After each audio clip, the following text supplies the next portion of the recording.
Take plant break. Pomodoro technique means what?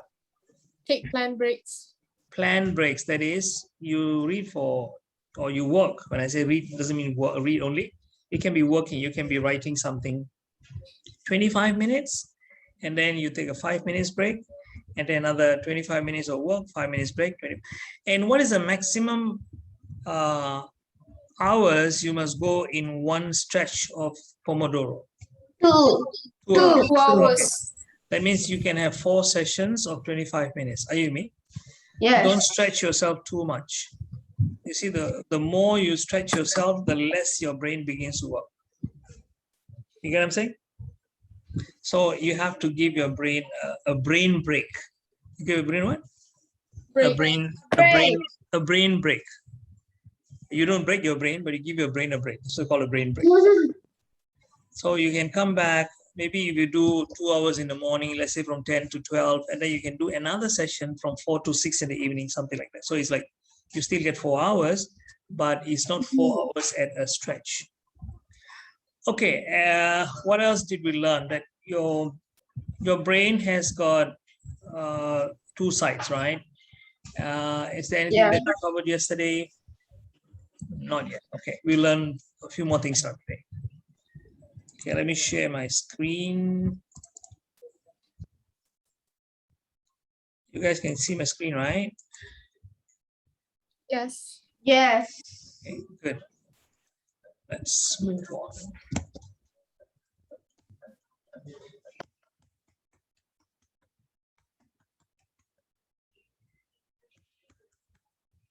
Okay, we did this. We learned that memory is a 3-step process. You remember this one?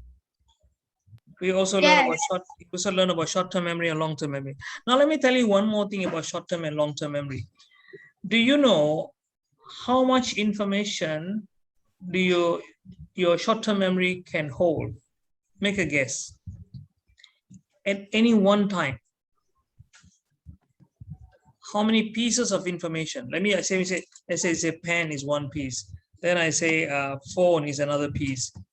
And then I say light is another piece of information. How many do you think your brain can hold in your short-term memory? 5. You're absolutely, who said that? You're right. It's actually between 5 to 9. Minimum of 5 and maximum of 9. How Okay. about 10? You want me to prove it to you that your brain can only hold 9? You want me to prove to you? Yes. Okay, I'll prove to you. Okay. Sati says she wants you to. The rest of you don't need me to prove, is it? Samuel, you want me to prove or not that your short-term memory can only hold maximum of Yes, 9? Prove it. Okay, prove it. Okay. Actually, it's like this. It's between 5 to 9 because we call it 7 plus or minus 2. You know what I mean? 7 plus or minus. What is 7 minus 2? 7 minus 2 is 5. And 7 plus 2 is? 7 plus 2 is 9. So that's why scientists, it's not me saying it. We call this neuroscientists. Neuroscientists mean people who study the brain. They say that the human brain, your brain and my brain, short-term memory can only hold between 5 to 9. The worst case scenario will be 5. Best case scenario is 9. I give you 10 or 11, your brain will go, oh my God, I cannot. Okay, now I'm going to prove it to you guys. Yeah. I'm going to give you all a number. Don't write it down. Got it? Just listen to me. And when I say write, you write it when I ask you to write. Okay? Don't write, huh? Jangan tulis. Just listen to me. 3, 0, 6, 7, 9, 8, 1, 4, 8, 3, 7, right? I give you 11 digits now, right? As many as you can remember. So can I say it? Because later. Say, no, don't say. People are writing, isn't it? How can you say that? Jordan, are you writing? Write as many as you can remember. Don't worry about it.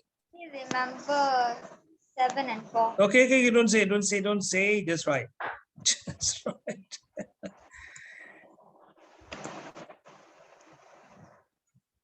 As I told you to pay attention, right?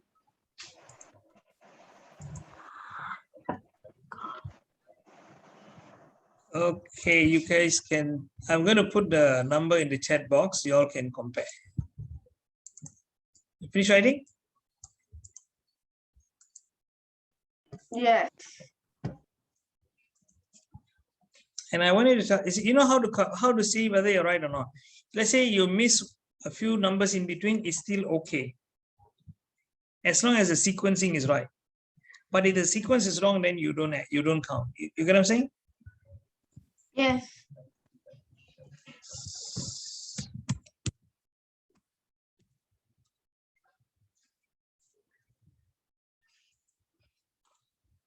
Are you ready to check your answer? Yeah. This is the, Yeah. okay, you can check in the chat box. And put in the chat box how many numbers you got correct. How many digits?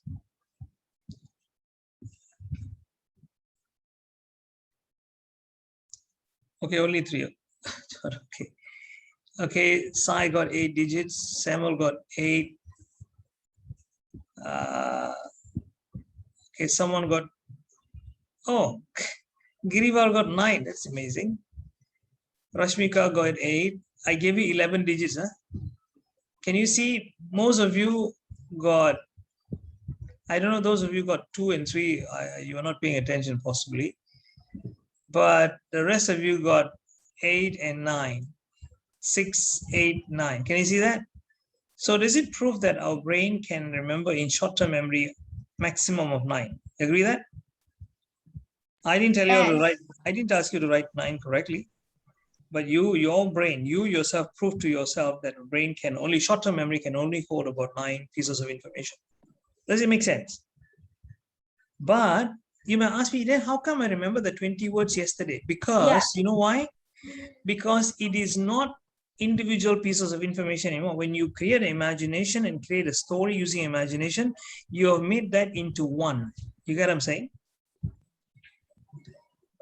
Yeah. So it's like a story. A story is not, yeah. Can I ask you a question? Go ahead. That means, can you still remember that how much numbers are there in that 20, in that thing just now you memorized? That day you told us what? How Which many one just- numbers? The 306 number? Yeah, how many numbers are there? 11. No, not that. The one that you gave yesterday, I think. Yeah, the one you gave yesterday. The one you and gave asked us- A1, A2. Oh, of Yeah, course I remember. how Yeah, many numbers? I still remember the 104 digit numbers. There are 400 digits there. Oh, because, okay, ask me how I remember those when the short-term memory, it's in my long-term. Okay, another thing I want to ask you is, do you know how long your short-term memory can hold information? For how long? 20 to 30 seconds. Yes, Sometimes even as short as 3 seconds, Iman. That's why when you meet somebody and he tells you, hi, my name is Rohan, and you turn and you say, excuse me, what's your name again? Have you done that before? Yeah, sometimes. And just 3 seconds ago, the person tell you his name, and instantly you heard it, you registered, they're like, wait a minute, I just forgot. That's why when your teacher teaches you, when your class is teaching, your teacher is teaching you science in class, and the minute she finishes the lesson and she walks out, you're like, what was he talking about again just now? Can that happen? Sometimes. That's right. Sometimes. That's your short-term memory. Now let me ask you about your long-term memory. How long do you think your long-term memory can hold information? Years more 1 than month. After 1 that, you'll month? forget. So do you still Yes. remember your name or not? Yes. No. through the decade. Wait, I do remember my name. So how come you still remember after 1 month? Maybe it's because like we always say our name and we hear it all Okay. the time. Okay, Yeah. do you still remember Twinkle Twinkle Little Star? Yeah. Do you sing Yeah. that? Do you sing that every day? Yes. No? Oh, really? Yes. Yes. Oh, interesting. That's how you entertain yourself, is it? That's your favorite song or what? Yes. You see, that is in your long-term memory. Are you with me? Mm-hmm. Do you still remember your kindergarten teacher's name? No. No. Right? You No. hated her. You hated her, is Yes. it? No. So- It's just like usually when I forget people, I know how they look, but I don't know their names anymore. Oh, okay. Do you still remember your best friend's name in standard 1? Yes. Yes. Yes. Yes. Yes. So how come do you repeat the name every day to yourself? Oh, his name is James or whatever. His No, name. I talk to him every day. That's why. Oh, you still do. Okay, right. Yes. But even if you don't talk to him, I still remember my primary school classmates, some of them. You think I look every day, I look at the names and I look at the photo, this is Hong Kyong or this fellow is Ronald or whatever. I don't. But I still know some of the names because that's in the long-term memory. Are you with me? Yes. Long-term memory can last forever. Okay. You can, if I ask you to try and forget your name for 5 seconds, can you do that? No. You can't because it's anything in the long-term memory cannot be lost. Remember that. So when you are studying for exams, the ideal situation is, the best situation is to put information into your short-term or long-term? Long term. Long. Long-term. Long term. But does it happen automatically? Do you open your No. books and then you read automatically your long-term begins to work? Wow, it's all in my long-term now. Really? No. No. Or do you have a button in your head where you can turn on to make your long-term memory start working? Your teacher comes and says, No. okay, students, today I'm going to talk about electricity. You say, teacher, wait, let me turn on my long-term memory. Carry on now. If there is such a button, wouldn't it be interesting? Then Yes, you won't need me, right? I just have to show you, Rohan. Let me show you where's the button. Here, just behind your ears. Just press the one. Long-term memory will start working already. And then we can just leave the class. Yeah. It'll take me only 5 seconds. My whole class will be 5 seconds. I'll just show you where the button is. But that's the bad news. Okay. But question to you, which is more important, long-term or short-term? Both. Why do you say both? Because sometimes you just have to remember stuff for a short time. Excellent. I usually don't hear that from youngsters like you, but that's the right answer. Because many people usually tell me long-term. Not necessarily.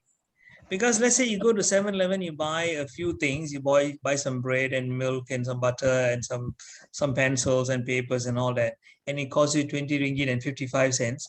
Do you think it's going to really matter 10 years from now how much you paid for all those things? No. No. It doesn't even matter tomorrow, isn't it? It may Yeah. matter Yeah. until your mom asks you how much it costs you. About 20 ringgit something like mom. She won't say exactly how much. You get what I'm saying? So those kind of things go to the short-term memory. But when you're studying your science and your maths and your history, that needs to be in your what? Long term. Long term. And okay, how many pieces of information do you think your long-term memory can hold? Just now we saw short-term. Can you remember how many? 5 to 9. What about 9. long-term? Maybe 10. Mm-hmm. Yes, sir. Really?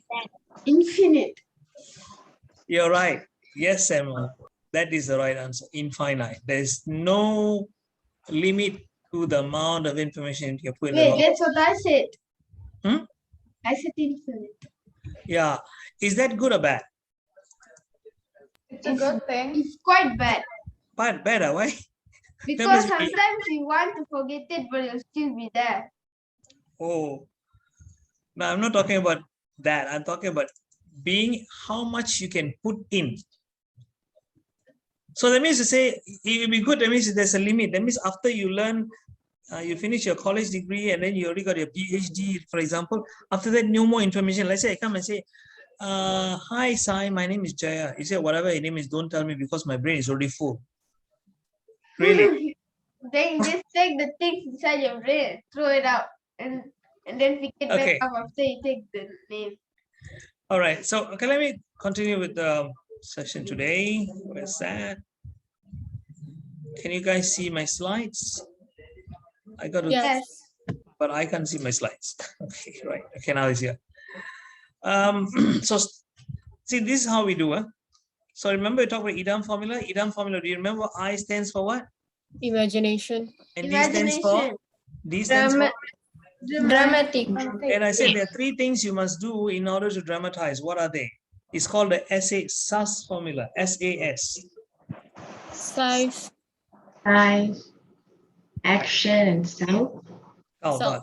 but of these three, two are most important. What are they? Self. Size.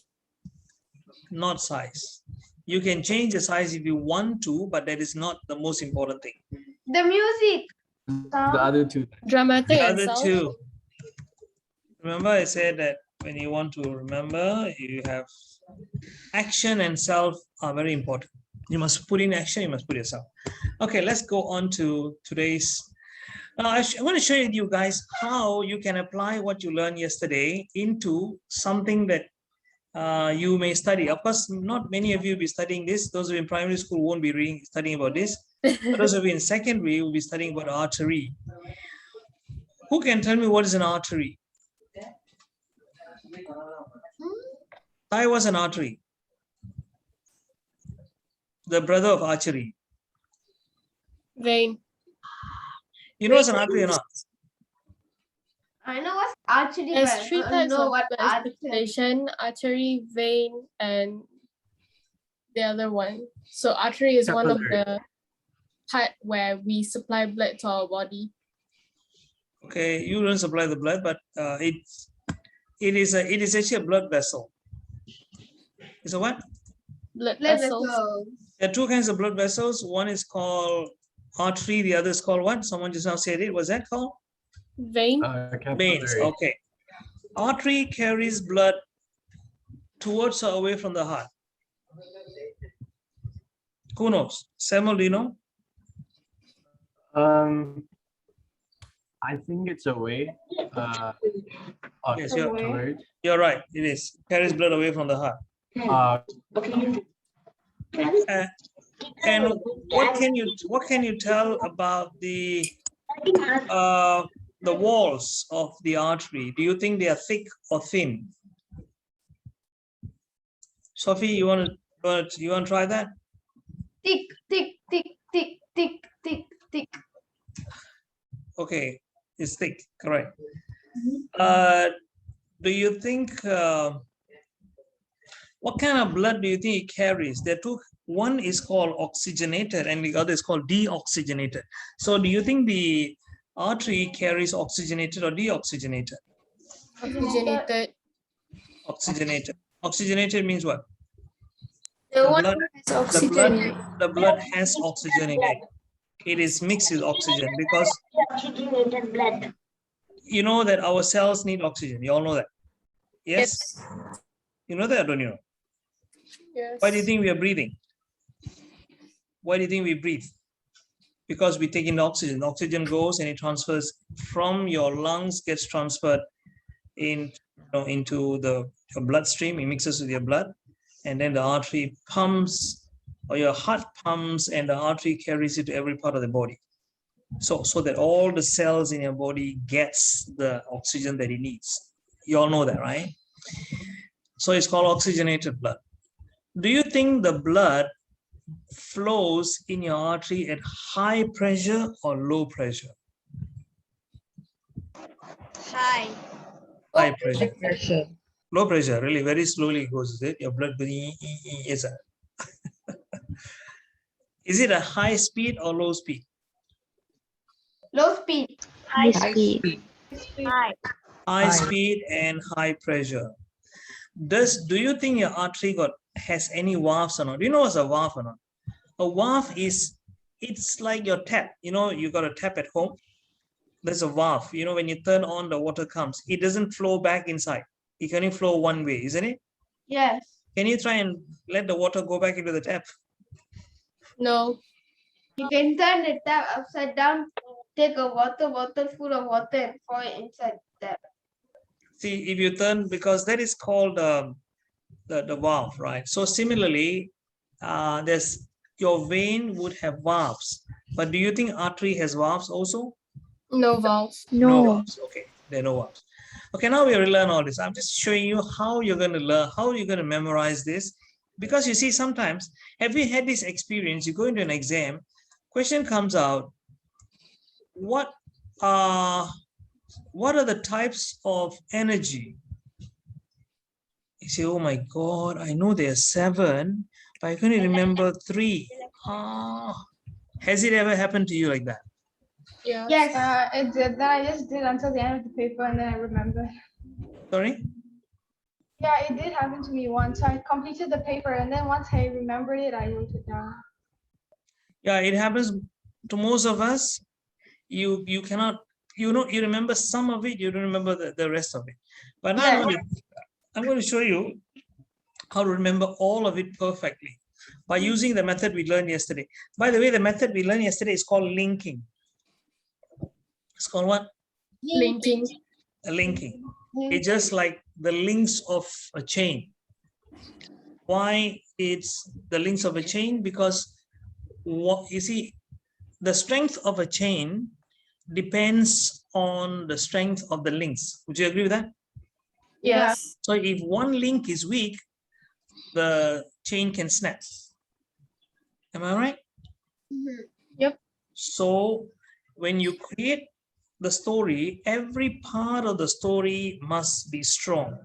So you create a story link, we call it, so that every part or every item, one thing will lead to the next. Just as the links, one link is connected to the next, and then the next link is connected to the next. You get what I'm saying?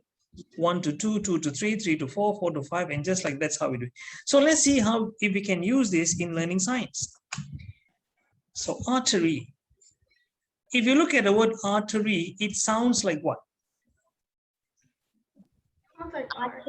Archery. Do you all know? All of you knows archery. Anybody doesn't know archery? You know an archery? You know archery, right? Where you use bow and arrow. I think even in Olympics, there are people. There's an event for archery. Yes. Okay. The first one. The first thing to remember is that arteries have thick muscular walls. Selma, did you know that?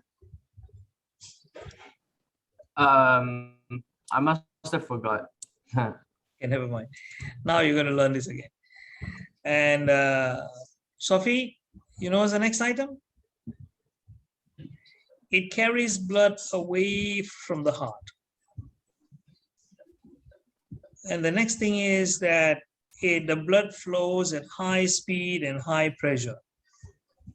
High speed and pressure, that means high speed and high pressure. Maybe I should change this a bit.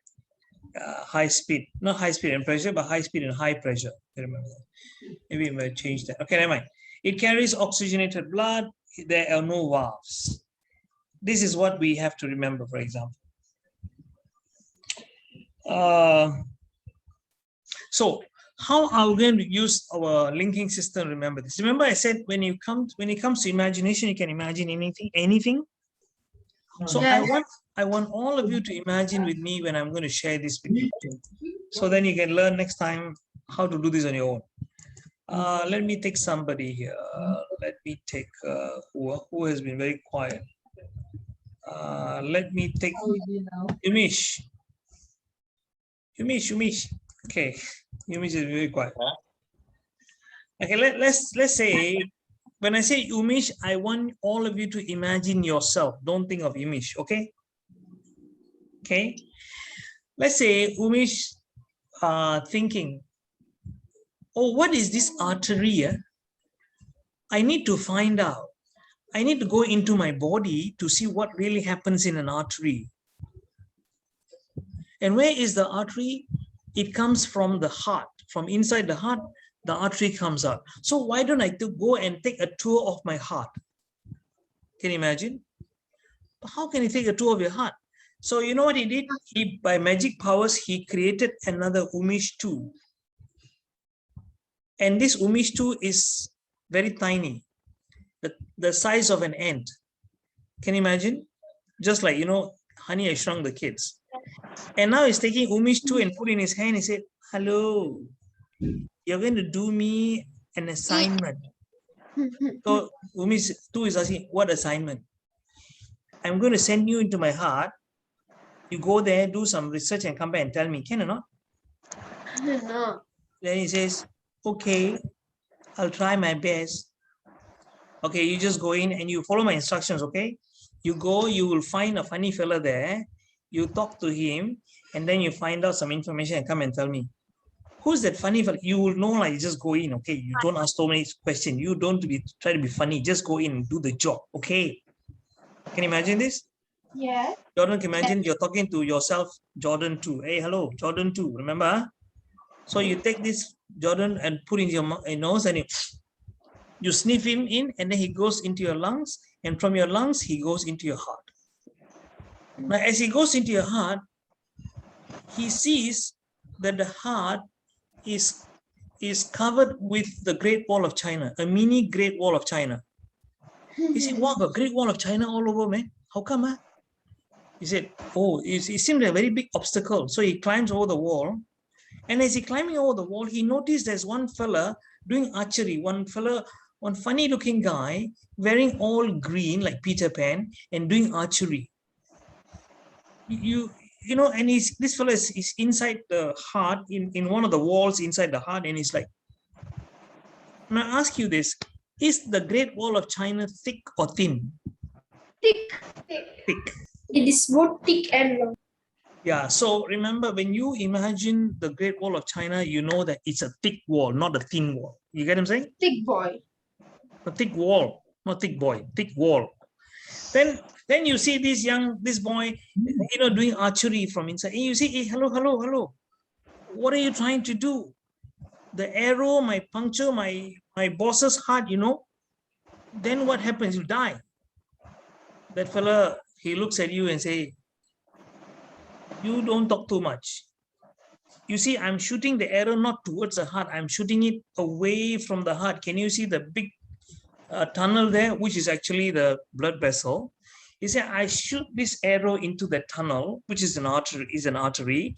And he says that the arrow will travel all over the body. Then it'll come through another pipe called a vein. I'll take it and I shoot one more time. Oh, he said, that's very interesting. But he said, wait. One more question. So what question you want to ask? What if your arrow you shoot, right? If it gets stuck somewhere in the body, then how it might damage the body, right? He said, you come here. Then Umish 2 goes, he said, yeah, what? You hold the string of my bow and see.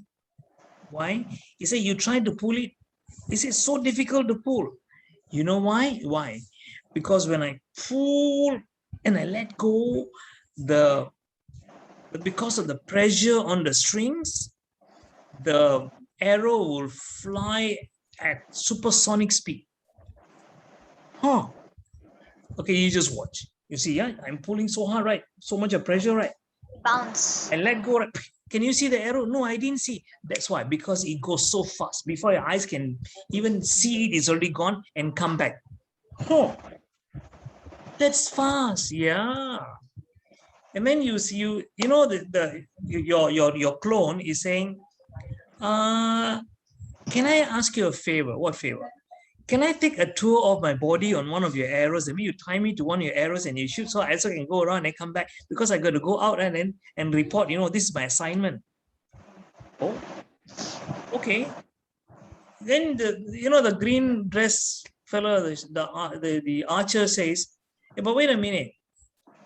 If you go in there, you'll drown in the blood, You need oxygen.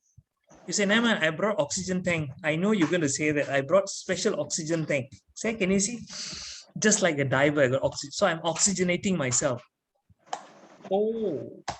And then he ties your clone to an arrow, and he's just about to shoot. And one more thing, after tying him to the arrow, he said, one final question, can or not?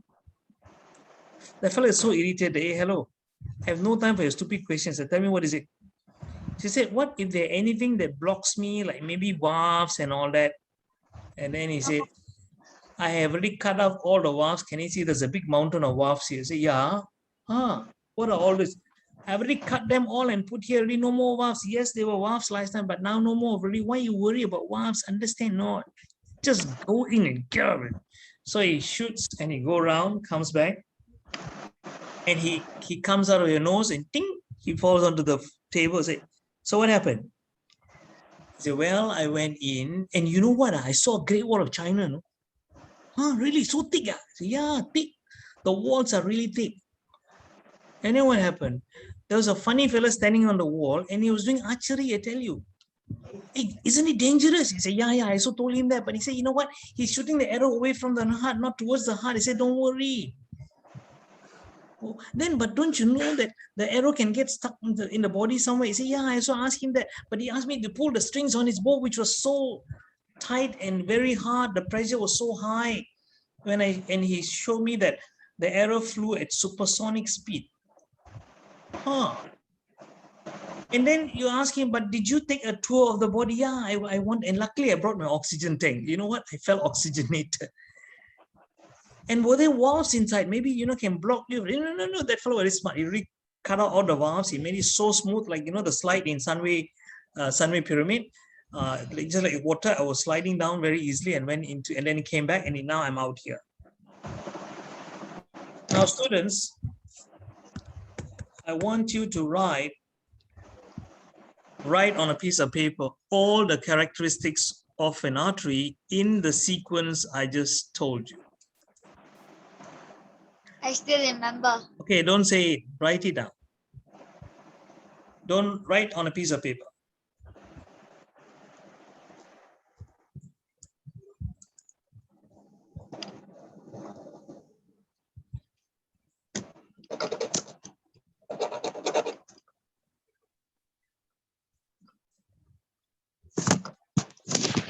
You didn't expect me to test you, right? Huh? Vaishnavi, yeah?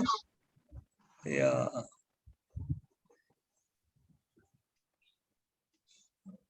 I like to surprise you people.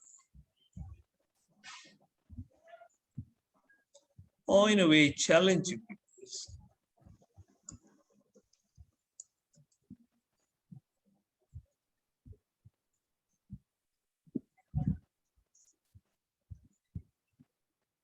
Giriva, is your mom around? Mom is there? Okay. Yes, I'm here. Okay. This will be a tough one for him, but just to explain the principles. Okay. But he has learned a bit about arteries. The father used to teach him. You got a what? Sorry? The father used to teach him about organs and all. So he has learned about the artery and heart. Really? Oh, okay. That's interesting. He forgets off and on. Yeah. All right, students, finish or not? Who has finished?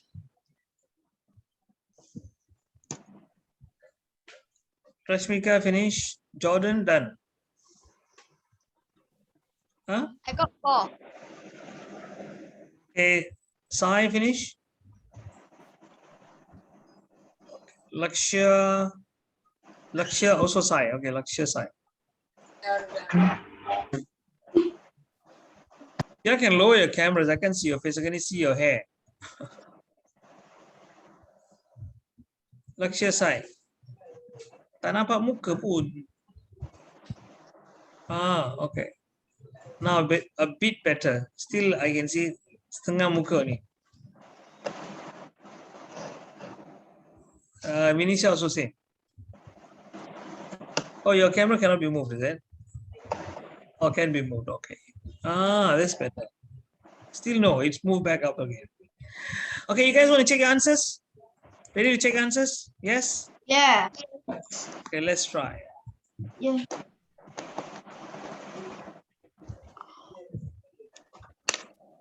Who here got all correct? Put in the chat box if you got all correct. I got 3. Iman got all correct. Samuel got all correct. Anyone else? Kiva, you got 1 correct. Okay. Rohan, you got all correct. Okay, that's good. Jordan, you got 4. Rashmika, how did you get? Sai, you got 4. Rashmika, you got 5. Okay. Who else are here? Satish, how many did you get? I got 3. Oh, okay. I mixed up the 2 with the 3. Okay, never mind. It's okay. As long as you got all 5 correct. Lakshya, you got okay. 4. You see, the reason you all only got 4 maybe. Okay, let me just go through again one more time. Do you still remember the story? See, very quickly run the story in your head. No, your clone went in, he saw the Great Wall of China. That's for what? Thick muscular wall. Thick muscular wall. And when he asked the archer, why is it you're shooting arrows? He said, don't worry, I'm shooting it not towards the heart, but away from the heart. Can you see that? So that Yes. reminds you of the blood being carried away from the heart. And then next one, he said, you tested his bow, right? The string of his bow, and it showed that the pressure was very high. And you said that he told you that the arrow will fly at very high speed. Yeah, very, very fast. And then you asked him, oh, can I take a tour? He said, but do you have an oxygen tank because you're not oxygenated? So no, I have an oxygen tank, so I'll be oxygenated. And then finally you ask, he said, hey, is there any obstructions that will stop me somewhere in the middle of the path? He said, no, I've already taken up all the valves. So you got it. You got it now. So let's try this. Let's try this one more time. All of you turn the paper and try this one more time. Picture the story as I said it. Again, before you start, remember first thing you saw was the Great Wall of China. After that, the fellow who was shooting arrow, what was he doing it? Was it shooting towards the heart or away from the heart? Away. Away from the heart. And then you pull the strings to discover what? It's High blood. High It's pressure. high pressure, and the arrow was flying at High speed. high speed. So high pressure and high speed. And then the next one is that you wanted to go take a tour of your body, so you brought an what? Oxygenated.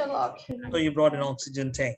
And then you were also not sure whether or not you can go smoothly, but that fellow said he's already cut off all the valves, so there are No blockages. No obstacles. no obstacles, which are the valves. So there were no valves. So now try again. Write out the 5 characteristics of an artery, especially for those who didn't get it just now. Try it one more time.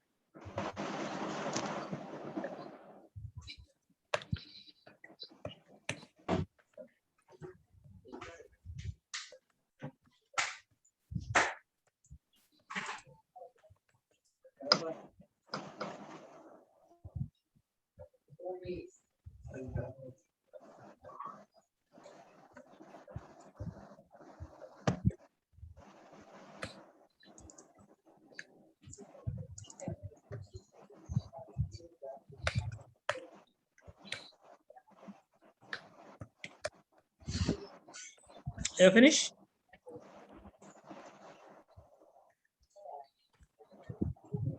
I think I'm finished, but I think it's not in a correct sequence. Yeah, it's okay, no problem. Are you all done? Are you ready to check? no, not yet. Yes.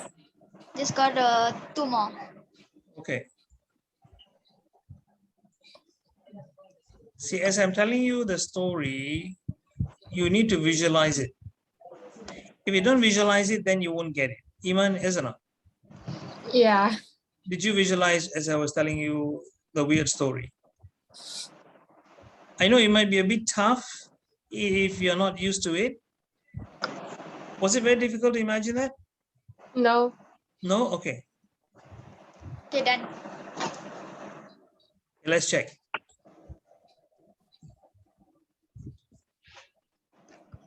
Okay, tell me who got all correct this time.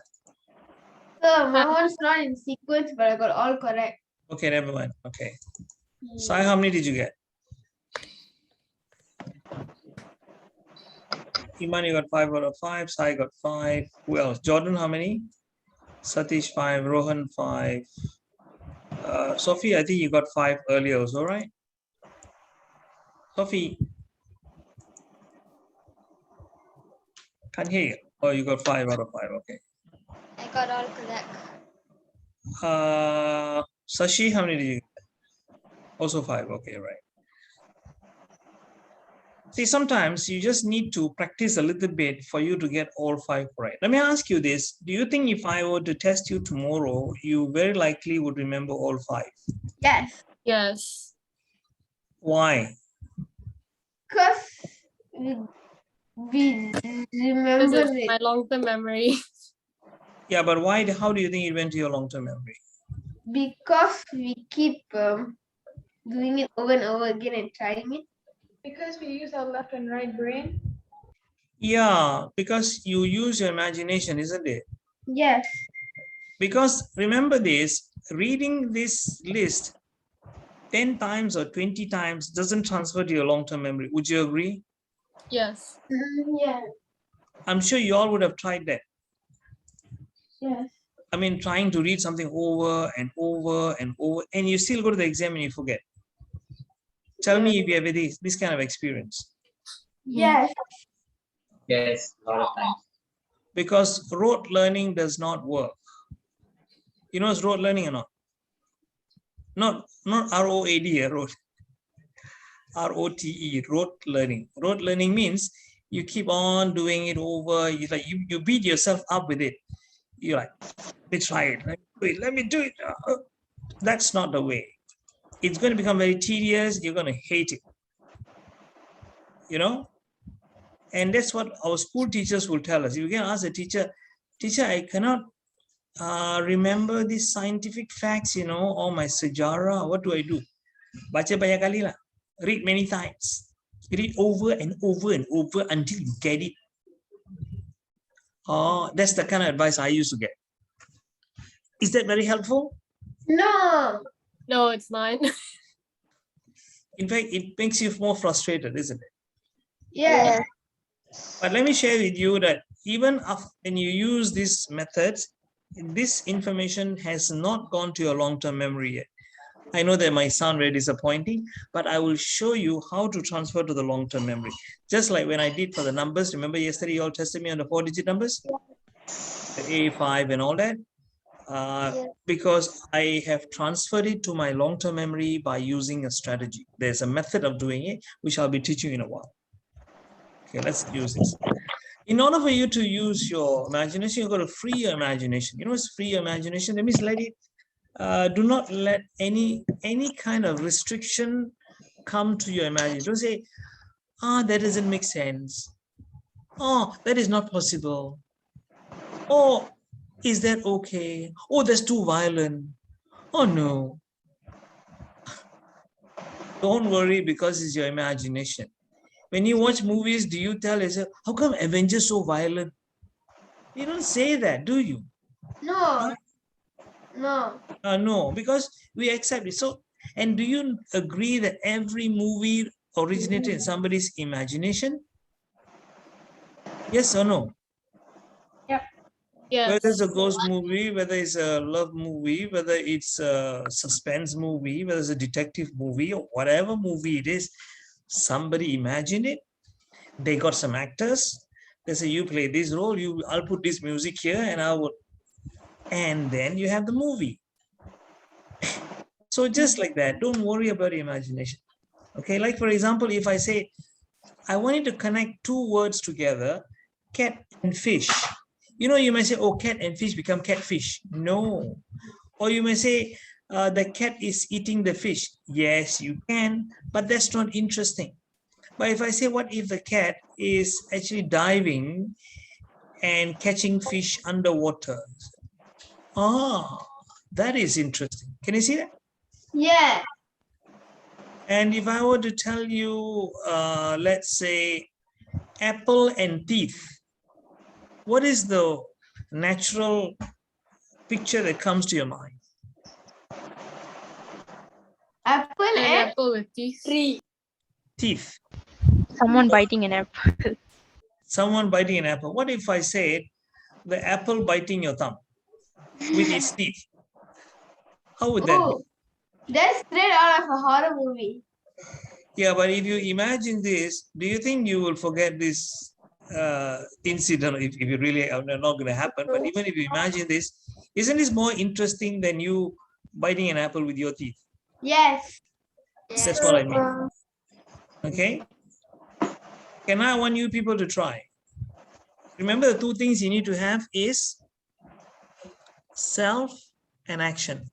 There must be action and there must be self. Okay. What is this? A piano. I know. And what's this? A bird. Okay, a bird. Okay. Okay, let's just call it a bird. Okay, So let's a just bird find Some, it. some of you might call this is not a hornbill, right? It's something like a hornbill. What do you call this? Hornbill, sir. Hornbill. It's not hornbill. Isn't it a toucan? Hornbill. Yeah, toucan. Yeah, I think so. Yeah, that's what they call it, right? But let's just say bird lah. Okay, it's a bird, right? It's still a bird, right? It's just we give it a name for a bird. Like parrot is still a bird. A crow is still a bird. Okay, how would you connect a piano and a bird in a crazy Sir, I nonsense? know. Sir, Sir, I the know. bird is playing the piano. Okay, go. The Who wants bird to is go? playing the piano. The bird is playing the piano. Okay, that is the obvious one, but you are not in the Sir? story. Remember, I said that you must put yourself into the story. How do you do that? Sir, the piano is playing the bird. The piano is playing the bird. No, the bird is inside the piano while you're playing the piano. And what happens? Then the bird comes out and then you got scared. Sir, Okay, Ken. the bird singing with the piano. Sorry, how's that? The bird singing when the piano plays. Okay, who is playing the piano? Remember, you must put yourself into the story. Myself. You are playing the piano and the bird is singing. Okay, what else? Piano playing Playing the itself, piano and and your suddenly bird. Sorry? the bird flies onto the piano and goes cuckoo. That's Okay, The Okay. piano playing by itself and you and the bird is your pet and both of you are singing and dancing. the bird is what? Your pet. Is your pet? Okay. Oh, while you're playing a piano, then suddenly you play sometimes and a bird magically appears everywhere. You sing with the bird. Okay, can you make it a little bit more dramatic than that? The bird The died. bird is playing the piano What? and singing and playing the piano. You're the Sorry? only one. You're the only one who can talk to the bird. Okay, so You can talk to birds by playing the But you see- piano. you must say that. Let's say, okay, I know it's going to be a bit violent, but imagine that you're playing the piano and the bird is disturbing you and is purposely singing out of tune. And you get so irritated, you take the piano, you throw it at the bird and it gets crashed onto the wall and the bird gets splat. Ow. Can you imagine that? Of course, But then it's still alive. but you broke your piano, but he says it's worth it. You know that I lost a 10,000 ringgit piano, but at least I killed the bird. then suddenly the bird came out. I'm still alive. Caw. Yeah, Then you get what I'm Kaya- saying? Okay, let's try one more. What's this? Durian. Durian. Durian. And what's this? A bee. So how you connect durian to bees? I want, The bee want is some of the you to show- durian. but you're not in the story. Hello. I was eating the durian and then suddenly the bee came and sting me. Okay, that is not bad. Okay, try to make it. While you were trying to get the durian, the bee come and cut the durian and take and go and eat it. Can Go I and try? Okay. I was eating durian and the bee went into my mouth. Okay. I was Alright. eating durian, then the bee come and took a durian and went and then eat it. Okay. Yeah. Anyone else? Sir, Sir, you like went. this. I went to the When I park eat and I durian, saw Wait. I Okay, let accidentally eat the bee. Oh, okay, accidentally a bee. Okay. Vaishnavi, you want to say that? I went to the park and I saw a bee living inside a durian instead of a bee. Okay, you saw a bee, not just one bee, maybe you can say I saw thousands of bees inside a durian. I opened the durian, Yeah. thousands of bees came and stung me. See, another thing you can do to dramatize is also to put in numbers. Many. Don't put say I saw a single bee, it's not dramatic.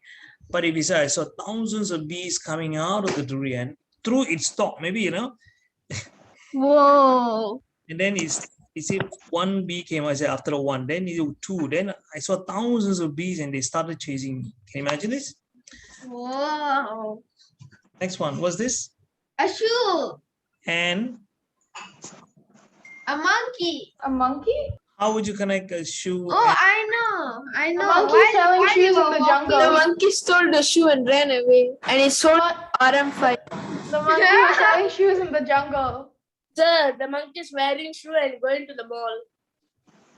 No, What you is were it? you were walking. Then you were wearing a shoe. Then the monkey took your shoe Mhm. and then climb up the tree. Then you tried to take shoe, but then the monkey threw the shoe at you.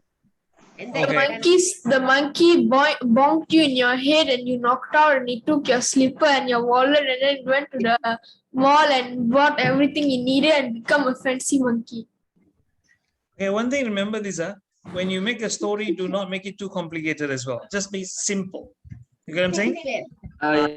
You see, there was one student of mine, he always started his but yes, Samuel, go ahead. I used the monkey skin to make the shoe.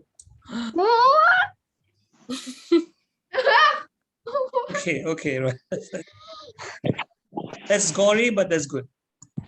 Because you see, remember this, our brain remembers things that are unusual. It will not remember usual things. That's why if I ask you to tell me what you had for breakfast last Tuesday, you probably won't remember. Yes? Yeah. But let's say tomorrow your mom and you were to go, nowadays you cannot go out to eat, but let's say you are able to find a restaurant that is still open and you can go and eat there. And then suddenly in the restaurant they sell KFC. So, let's say you ordered roti canai and you and your mom are eating roti canai and then you take a small piece and you eat. And suddenly you find a funny taste in your mouth and you look down at your plate and you find half a cockroach on your plate. Half a cockroach. That means the other half you already swallowed. I ask you this, would you ever forget this breakfast? Never. Yeah. Why I'll not? forget it. I'll forget It's it. so unusual to see it. half a cockroach on a plate. Yeah, because you didn't realize and you have already, your fork, you already picked up half of it. You thought it's roti canai. And then you chew, you said it's very crunchy, but very different taste. And you look. Now let me ask you, how many of you will never forget that breakfast? Me. Me.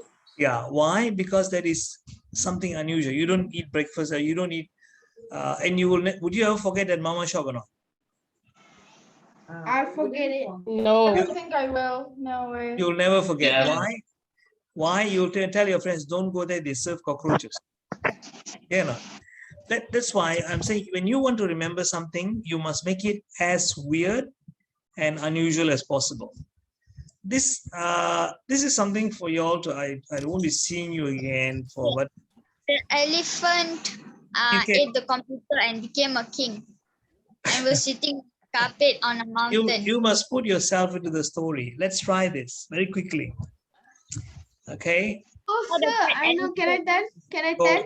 Okay, y'all can take turns as well. Okay, go. Okay.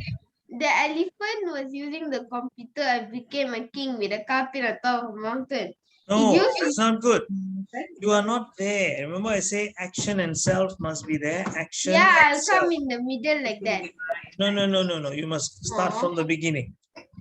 You had an elephant and you were doing piano. Not you, say I. Yeah, I was using the computer. Then suddenly the king came with a carpet on top of the mountain with the car. Then Then he asked for the elephant. And Elephant, then huh? Okay, elephant. yeah, the Oh, you elephant cannot, on the top. you cannot bring the elephant again. The elephant is already gone. Okay, right? Okay, Satish, okay. Who else wants to try? Okay, let's give someone a chance, okay? Me. Okay, okay, go. Jordan, go. I had a pet elephant that was playing on my computer. Mm-hmm. The king came to take my carpet because he was Wait. There is no connection between you playing on the computer and the king coming. The king must do something related to the computer. Are you with me? Everything must be connected. Okay. And I had another a thing, one more thing, elephant. let me tell you is please don't have transformers. Don't transform. Say my elephant turned into a computer, then my computer turned into a king, then the king turned into a carpet. Your brain will like, what turned into what already? Yeah? Okay, yeah, go ahead. I had a pet elephant and I had a pet elephant that was playing on my computer until the king showed up and ruined my computer and took my carpet and brought it to the mountain. Mhm. With his car. With his car. With his car. Always That- remember, you must always be in every part of the story. Okay, you see, you can say he took the carpet, but I was holding on to the carpet, he dragged me along. Can you imagine? He dragged me to the top of the mountain. Can you imagine? And luckily, I found a beautiful Ferrari on top of the mountain. You get what I'm saying? See, the king is gone. Now it's you. Yeah, go ahead, Samuel. I'm just gonna try this. An elephant was writing a computer program for the king. You must who be there as well. wanted to You must be there, Samuel. Oh, I have Try to to- be in the story. Yeah, you have. Yeah, Oh, you just have can I to see like change it a bit. Yeah, change it a bit. an elephant I thought was writing a computer program for the king to locate his carpet on a mountain with a car in the shape of a bat that could fly like an aeroplane, and it was made from a table. Oh, it wait, was what controlled by was made from what was made from a table? the car. Oh, that would be a bit confusing. It's better to have something clear connection. You get what I'm saying, Samuel? Otherwise, your brain would not remember it. Because it may be in your short-term memory, but would not go, you cannot transfer that to your long-term memory. So it must be very precise. You got it, Samuel? So who else wants to try? Yeah. Who else want to give it a go? Let's see, Sophia. Sophia, you're very quiet. Come and try.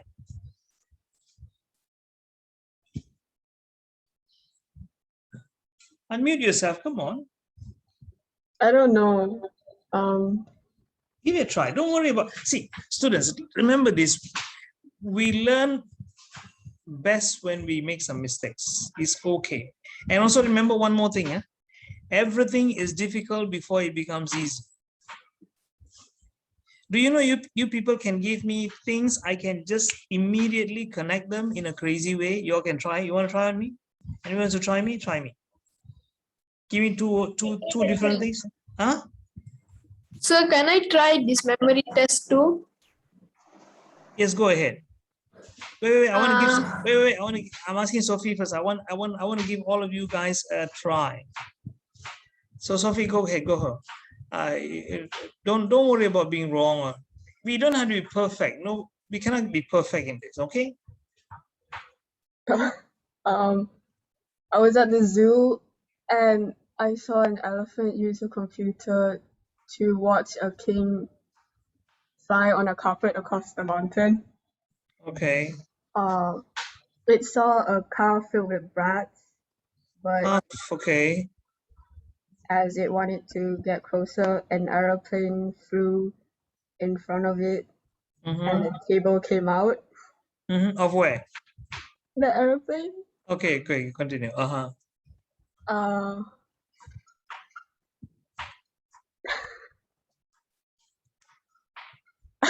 I don't know how to make shoes. Can I try again? Never mind, just give it a shot. I mean, I purposely put that so that it's a tough one. This part is very tough, and most students will struggle. Are you, Miss Sophie? All of you, see, but you still can. You can say that the table fell on the ground, it broke, and there are thousands of shoes flew out of it, and you found your favorite shoes there. Are you, Miss Sophie? And then, Yes. Yeah. and then you sit under a tree and you start putting the shoes. Hmm? All right, students. Who else wants to try before I move on? I just want to give you an idea. I can try, sir. Okay, go, Mitra. I has an elephant and I was using the computer. Suddenly the king came from a long carpet until the mountain. Then he asked my car and I said no. He knocked me with the bat and take the car key and go with aeroplane and keep it up the table, and he tied his shoe and suddenly a mango tree hit it up and he morning. Mango tree what? Like, Wait, mango tree what? the mango tree hit him up. Oh, hit him. Okay. Then he was wake up, he saw a light, then suddenly he became a cat perfect. He become a cat. Ah. Okay. Continue. Then a horse come and make him like a bread, and a snake and cactus fall on him, and the doctor used the ring and sing a piano to make him back to a human. Okay. What your story is quite interesting, Mitran. Only thing is, do not bring the king too far. You should stop the king at maximum at the mountain. Are you with me? And then you must be there in the story. Does it make sense? Okay, yeah. So next time when you all make the story, and also don't have this transformation. Don't say he was turned into a horse or something like that. That's not a good idea, because transforming can be forgotten. You won't know what transform into what. Okay, let me give you. Anyone? Someone, Sashi, you wanted to try it now, right? Shashi? I had a pet elephant and I was playing computer in my house. And then suddenly the king arrived. Wait, what has the elephant got to do with you playing computer? Okay, can I do again, sir? I had a pet elephant and when I was playing the computer, it came and stepped on it. I was really angry and I was scolding the elephant when the king arrived in my house with the red carpet.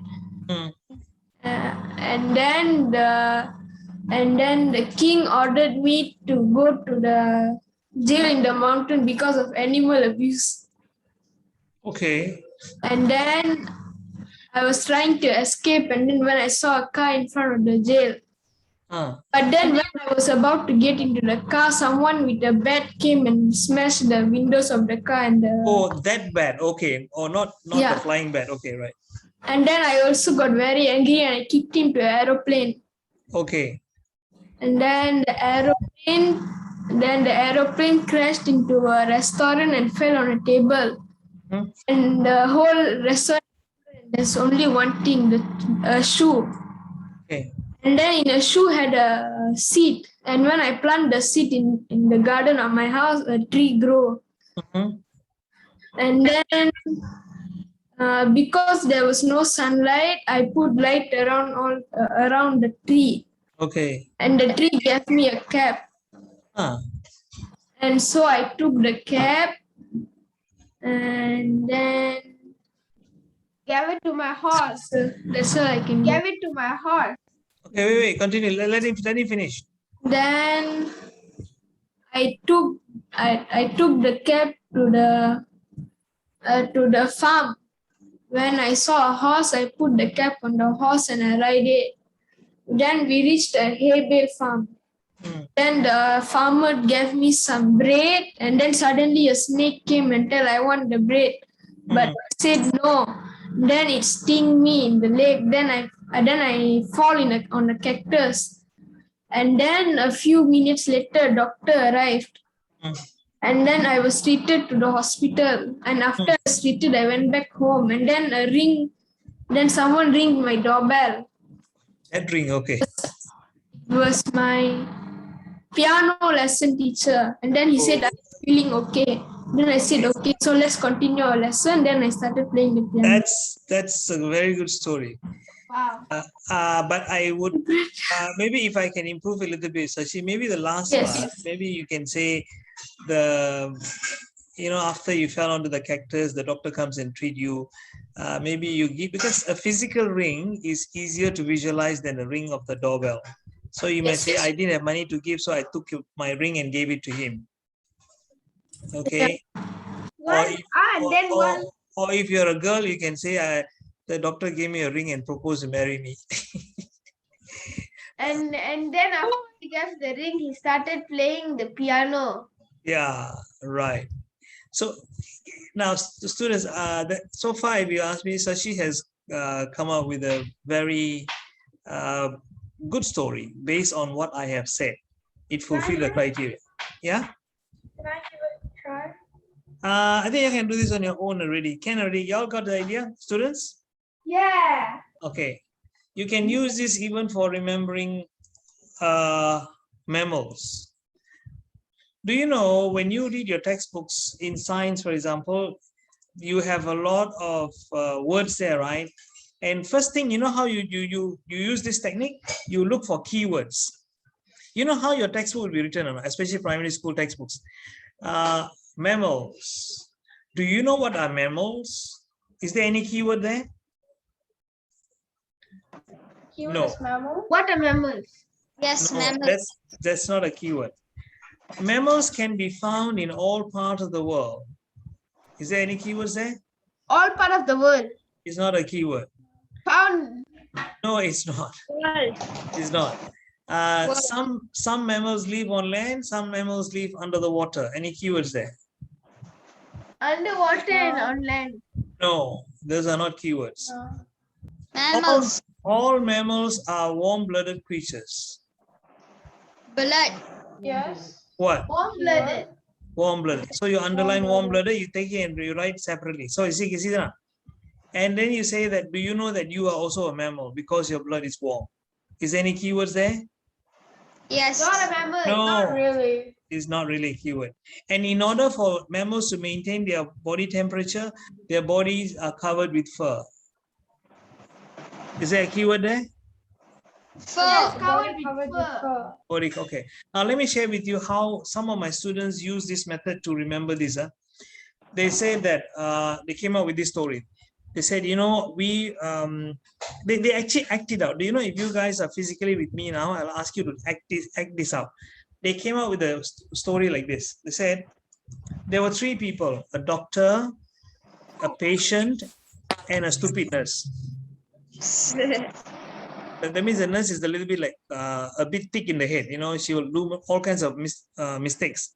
So one day a patient came after an accident. So they actually acted this out. Three people, like the doctor sitting there, the patient sitting in front, and then the nurse standing by the side.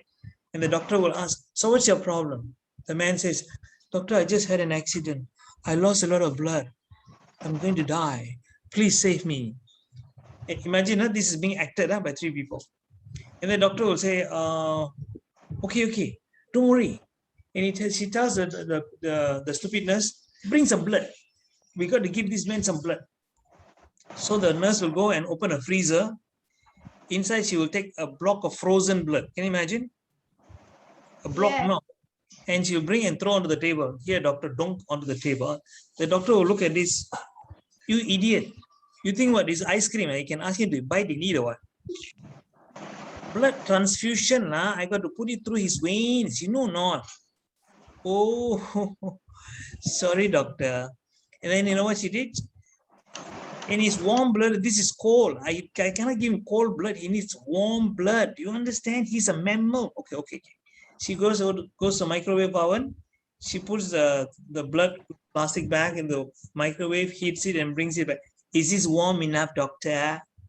She said, okay, it's warm enough. I said, where are the scissors? I got to cut what? The man says, "Don't worry, doctor." He bites, with his sharp teeth, and he starts drinking. He said, "How did you do that?" "I got various sizes of teeth, doctor. I got various sizes and shapes of teeth."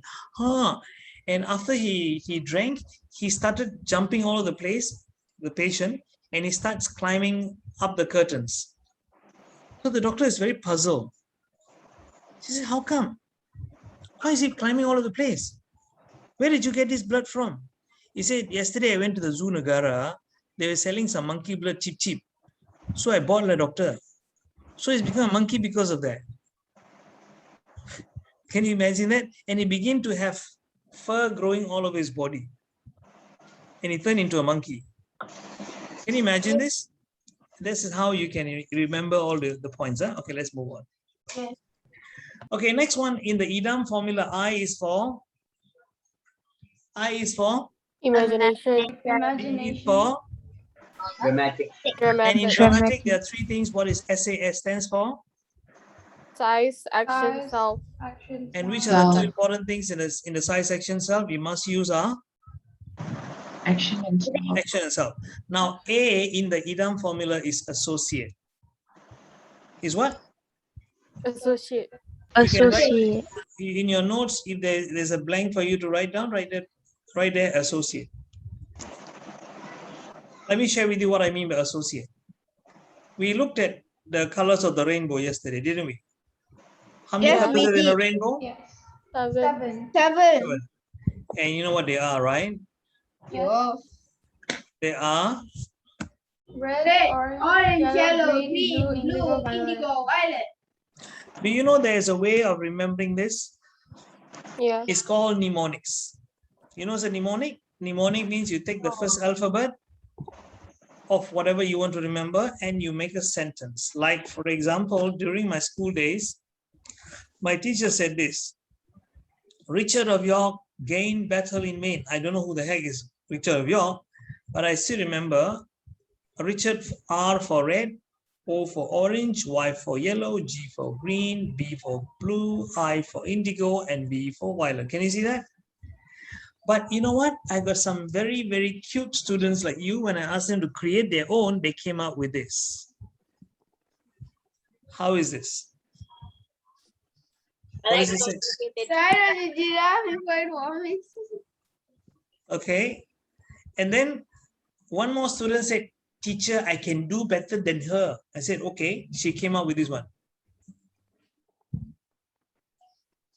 What does it say? Read it out. Run or you get in Vietnam. vitamin. Vitamin. In No, Vietnam. Do you know Vietnam is a country? Yes. You know, in Malaysia, there are a lot of Vietnamese people working here, right? Yes. And I asked them, why must you run? They said, teacher, you don't know, Vietnamese people eat dogs, you know, they're violent people. Oh, okay. And then one student said, can I go reverse gear or not? Like the other way around from violet, indigo, blue. I said, can. Then she came out with this. But she told me before, she said, I think the boys won't like it, sir, if I say this. I said, never mind, just say it. She said, how about this? Very idiotic boys give you odd replies. How is that? Then the boys obviously didn't like it. The boys said, hey, hello, can we change that? I said, change it. You know what the boys came out with? They said, very intelligent boys give you outstanding replies.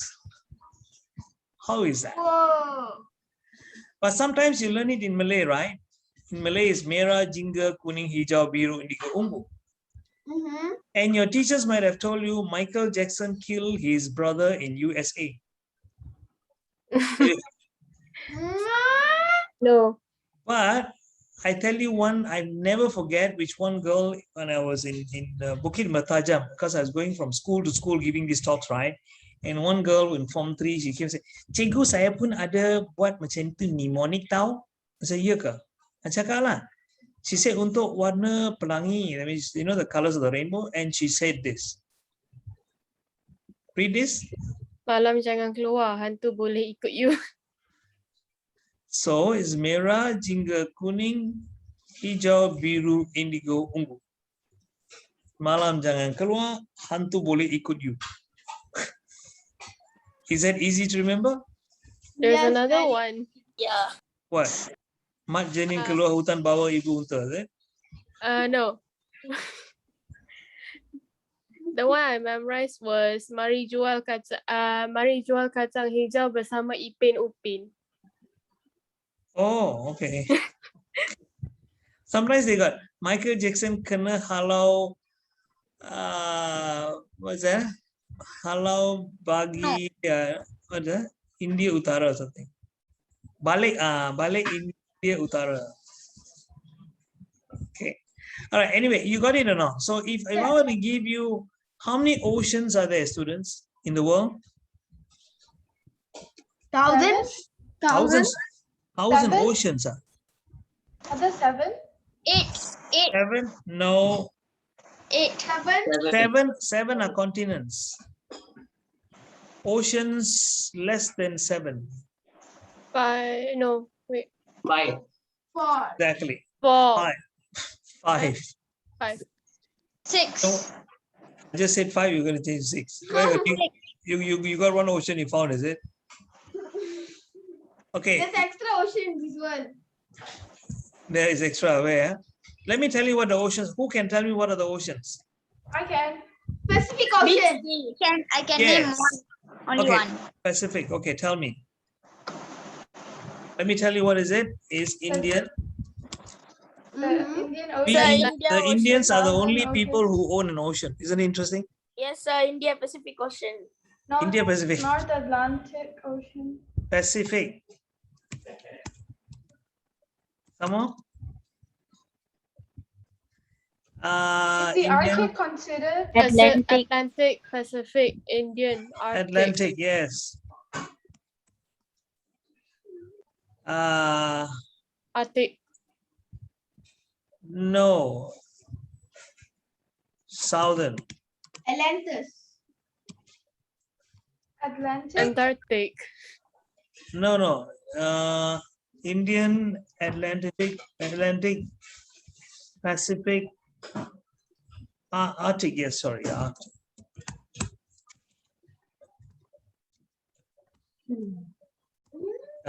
Yeah. Indian, Pacific, Atlantic. Okay.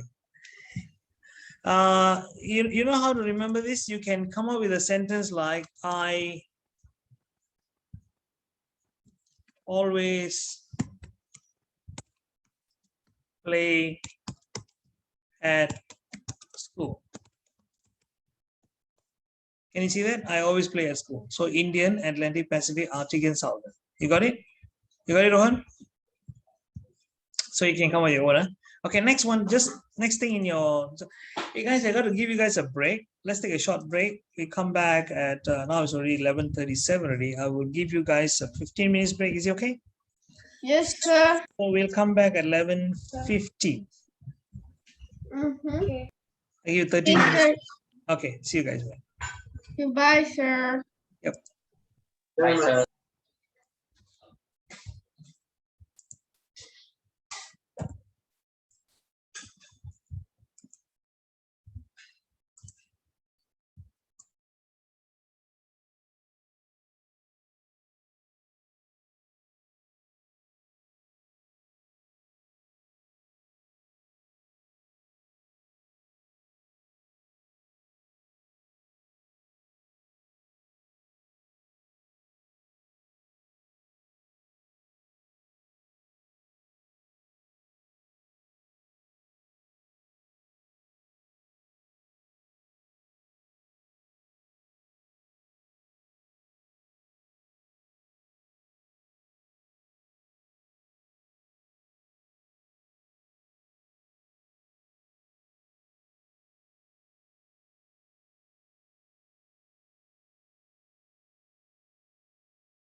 Hi,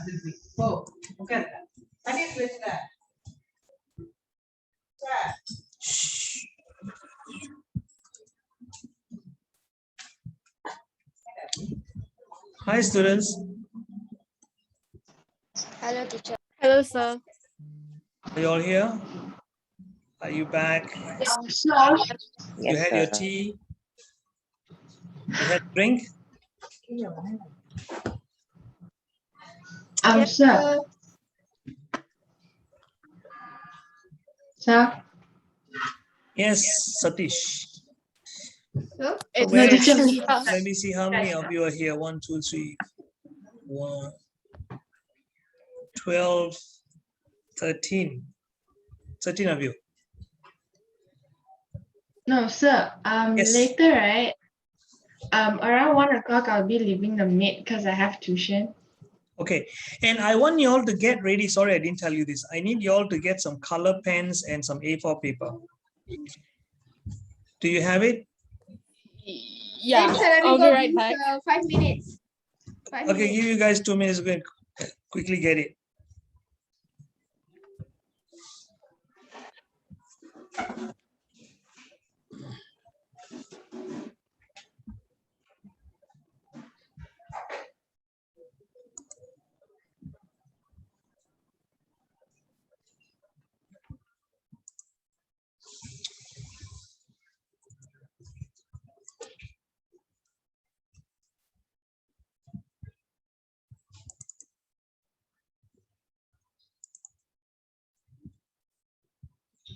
So color pens or color pencils? Or either. Color, either one. Color pens. Pens are better. If you don't have, then it be color pencils. But I don't prefer color pencils because they can be very light, so you can't see it clearly.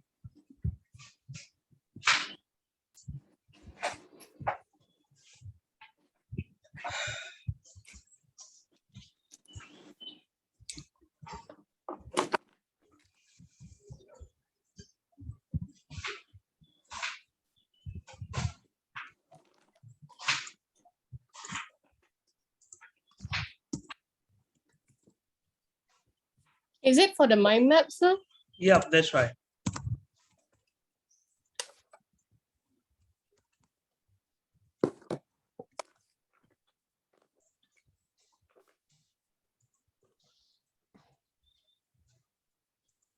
Are you guys back? Everyone, is there anyone still not here?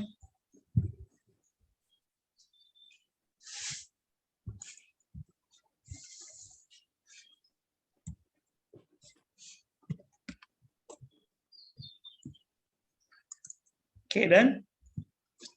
Okay, let's get moving.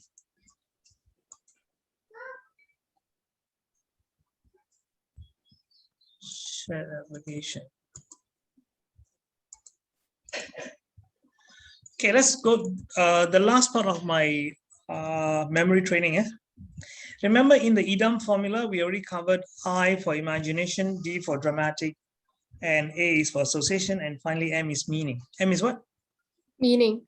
Meaning. So what is meaning got to do with memory, you might ask? See, there are things that we need to remember, especially like in Sejarah or science. You come across new words. Like medical students, they have to memorize the various bones in the body. So like you might have to memorize the structure of a cell. Yes or no? Yes. Or in geography, you need to remember the names of places, correct? Or in geology, you have to remember the various kinds of rocks. You get what I'm saying? But then, if you're not familiar with them, you'll find that difficult to remember. So that is why we use meaning. And how to use meaning is, if you look at the notes I mentioned there, like if you look at the word gravity, we use what is called homophones. Homophones means similar sounding words. You get what I'm saying? You know it's a similar sounding word? Yes. Yes. Let me give you an example. Let's say if I were to explain to you the force from the center of the earth that pulls everything to itself is called what? Gravitational force? Yeah, gravitational force, or in simple terms called gravity. Am I right? Yeah. Yeah. So how would you want to remember the word gravity if you have not known the word gravity and this is the first time you're coming across it? You know what you can Graffiti. do? Huh? Graffiti. Graffiti, you can you could imagine somebody writing graffiti and the graffiti actually falling down, you know, like sliding down. It's every time I write the graffiti, it slides down. Yeah, because it's graffiti and gravity loves graffiti. Can you imagine that? Or you can say, I am taking a cup of tea. Take a cup of what? And I drink the cup of tea and I say, oh, it doesn't taste so nice. And then I notice there's a bowl of chicken gravy on the table. I scoop some tea, I pour into the tea. I scoop some gravy, I pour into the tea, and I say, now I got gravy tea. Rohan, would you like to try some gravy tea? Rohan says, yeah, no way. I don't think I want to try that. So he said, never mind, let me drink. So I drink the gravy tea and I drop the cup because it tastes so horrible, and I spit it out, and you know, the whole tea falls onto the floor. And Sai comes and say, Jaya, why did you drop the cup? I say, because of stupid gravy tea. So when I go for the exam, question comes out, what do you call the force from the center of the earth that pulls everything to itself? I say, wait, I dropped my cup because of the gravy tea. The gravy in the tea. Yes, it's gravy tea. Can you imagine that? So that's called similar sounding words. Like, for example, we are learning Chinese. Do you know when we learn Mandarin, we use homophones? Yes or no? Yes. We look for similar sounding words. So same thing here. You can do that for, let's say, in Mandarin, you want to learn dinner. Dinner in Mandarin is called wan fan. Say what? Wan fan. How to remember wan fan? You just remember the Chinese people, whenever they have dinner, they want some fun. Okay, and you remember, oh, they want fun. Yeah, they say go to Chinese wedding. What do they have? They got yam sing, and they say, why you do all this? We want fun, ma. You go to an Indian wedding, they just give you rose syrup. Vanakkam, please come back again. Malay wedding also rose syrup, kan? But Chinese wedding, no. They give you some beer. They have fun. They enjoy. They laugh. They sing. They do all kinds of things. And how do the Chinese say, how are you? Ni hao ma. But you know what the Chinese say, ni hao ma? Because they always believe the health of the person starts from the knee. That's why they ask you, how's your knee first? Your knee how? If your knee is strong, that means you are healthy. And if your mother is next to you, they'll ask the mother first, ni hao ma, not the pa. Ni hao ma. That's where the ni hao ma came in. You got it? Right. Let me give you something more interesting. The German word for escalator is called Rolltreppe. It's called what? Rolltreppe. But if I say Rolltreppe, does it go to your short-term memory or long-term memory? Short. Short. Let me transfer to your long-term memory. Imagine that Sophie is now visiting Germany after the lockdown. Can you imagine? She got a gift ticket, a 1-week free tour. Or she's like, oh my God, I'm going to Germany. And she just landed in Germany and she's so excited. She's pulling her luggage in a big airport. She's admiring the airport and she's about to put her leg onto an escalator. And she sees there's a big size German policeman, stops her and says, excuse me, young lady, where are you going? She says, well, I'm on a tour. I'm going to look around Germany. He says, whatever it is, in Germany, we have a few rules to follow before you take an escalator. So what rule is that? Rule number 1, you must roll on the floor. What? What do you mean roll on the floor? That's a rule. You must roll before you take the escalator. Okay. So she puts her luggage to the side and she rolls on the floor. Can you imagine that? And she gets up and she's like, okay. And she tries to put her leg onto the escalator now. This idiotic policeman puts a leg through her legs and trips her.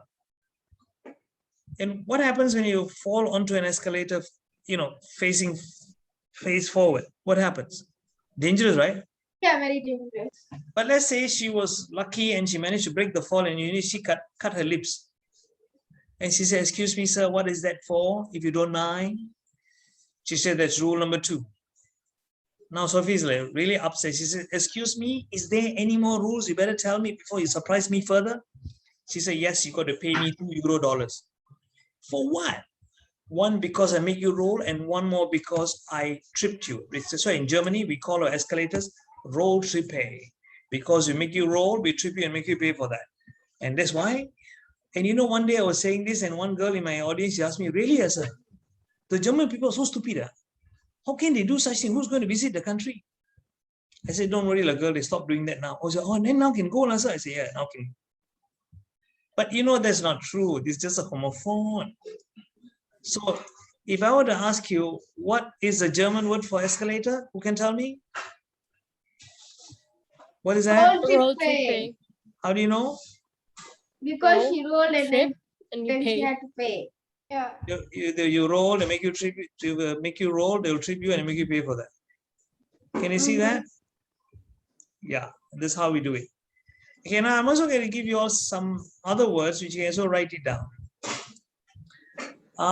The word for skirt in Dutch, Dutch, Holland? Holland? There's another word for Holland. Where is that? What's it called? Who knows? Netherlands. Have you heard of it? What is the capital of Netherlands? Anybody knows? Or Holland? England. England? Singapore, huh? Singapore.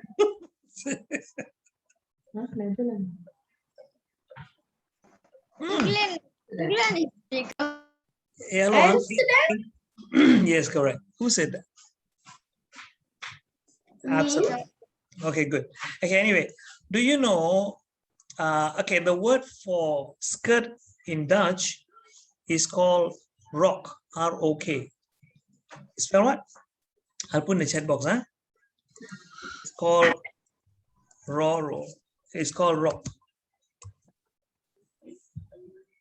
Got it? Wait, oh, I think I got this. Rock. You got rock? But how would you remember rock is Dutch for skirt? You know that Netherlands is a very windy country. That's where you find all the windmills. And imagine a girl wearing a skirt and walking around, a loose skirt and walking around when it's very windy. It can get a bit embarrassing, isn't it? You know why? A gust of wind can come and then the skirt can fly up. So she has to like, oh my goodness. So you saw this one girl walking around and wearing a skirt, but she like don't care. He said, "Hey, hello. This is a windy country, don't wear loose skirt." She said, "Never mind. I've already sewn some tiny rocks at the bottom of my skirt. So you know what? My skirt will never fly." And in fact, it's called a rock skirt. Oh, can you imagine that? And let me tell you another word. The word for a Japanese word, a Japanese word for duck is ahiru. It's called what? I already put in the chat here. Ahiru. Ahiru means duck in Japanese. How would you remember ahiru is duck? What does it sound like to you? A hero? Absolutely.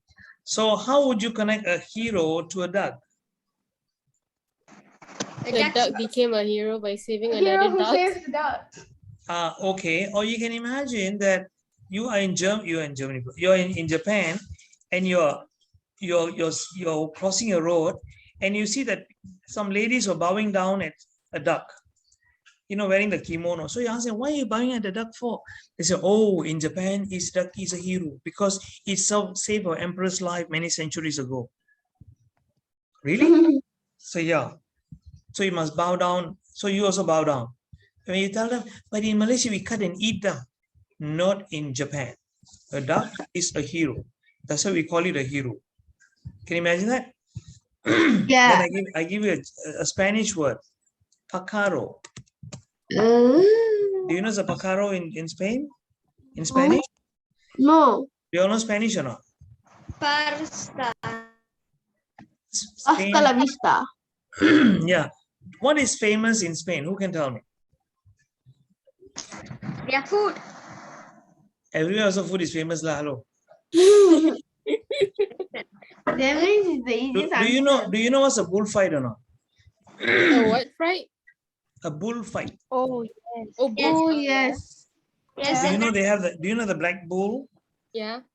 And then there will be a guy called a matador Yes. with He a will red hold piece the of. red color cape. Ah, Try exactly. to grab the bull by the horn. They don't grab the bull by the horn. It's too dangerous. They will try to. He will have a lot of spears, right? He will spear the bull. You all know that? Will he kill the bull? Yeah, usually the bull dies. It's very cruel. It's a very cruel thing. I don't know whether or not they still do it. But the point is that sometimes the matador can die as well. Yeah, if they're not too careful, the bull will kill him. Yeah, there are many matadors who have died. That's the whole thrill of the whole event. Anyway, let's say you are now in, and you want to go and see a bullfight, and you are now parking your car near the stadium. Are you with me? Mm-hmm. And you see, you are trying to, by the way, pacaro means bird. Pacaro means what? Bird. Bird. So you're trying to park your car and you find it very difficult to park. And then this bird flies and say, "Hi, Jordan. Is it, you know my name? Yeah, I know your name. You need some help to park your car? You're a bird. What do you know about parking cars? Just give your car to me, lah." So you say, "Okay, here are my keys." So our friend he holds the steering, zoop, it parks. And then you see, wow, you parked in a very neat row. You know why people call me parkero? Because when I park the car, it's always in a row. When I park, it's always in a row. So it's like park a row. Oh, you park a row. That's interesting. And let me give you one more thing. In English, is arrogate. Arrogate. This is an English word. You know what's an arrogate? Arrogate means you take other people's things and you say it's yours. Now the word arrogate sounds like two words. What are they? Arrow and gate. Arrow and gate. So let's say Lakshya is doing arrow practice. Okay, she's using silver arrows and she's putting on her gate. She puts a target and she's shooting the arrow. And then you know what? Let's say Sai comes around and she plucks the silver arrow and puts under her belt and she walks away. And Lakshya is not going to be happy. Say, "Hey, hello. Just because you found my arrow on the gate, don't try to arrogate it. Like you think, well, this is yours." She said, "I found it, so it's mine." I said, No. Finding doesn't make yours. It is still mine. Can you see my name is written there? Are you with me? And the last one I want to give you is called actinoid. Say actinoid. Can you all see the word there? Actinoid. Do you know what's actinoid? Acting and avoiding. Yeah, you know, but you know what's the word? No, it means star-shaped object. A star-shaped object is called actinoid. How would you connect actinoid to star-shaped object is, imagine a star is on a stage and acting very annoyed. Can you imagine that? Yeah. And you go up to the star and say, "Hey, why are you so annoyed?" She said, "I don't like my stupid shape, like 1 point here, 1 point there, 5 points, like stupid only. I rather be like a moon, you know, very nice and round, isn't it?" She said, "Well, too bad lah, you're a star. That's why I'm always acting annoyed." Actinoid. Are you with me? Yes. Okay. So now I want you guys to take your notes into the last page. Don't refer to the chat. I've given you the words, okay? And try to write out all the 5 words, the definitions I've given you. You got it? I think it's the last page. No, the last page. Sorry. It's on page.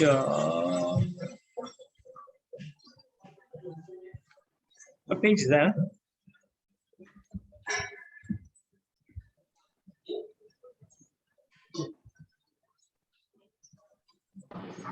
Sir, page 14.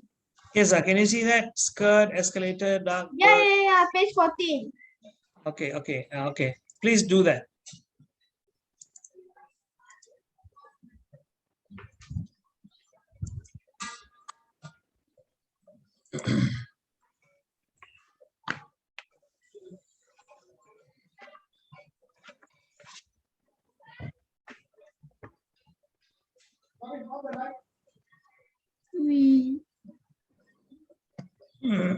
Finish or not?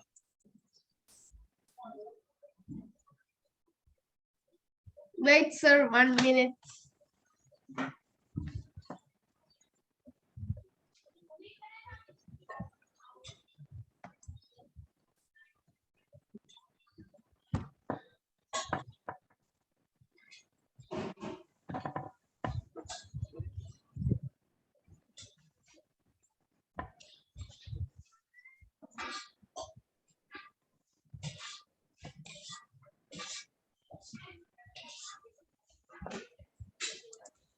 You're done?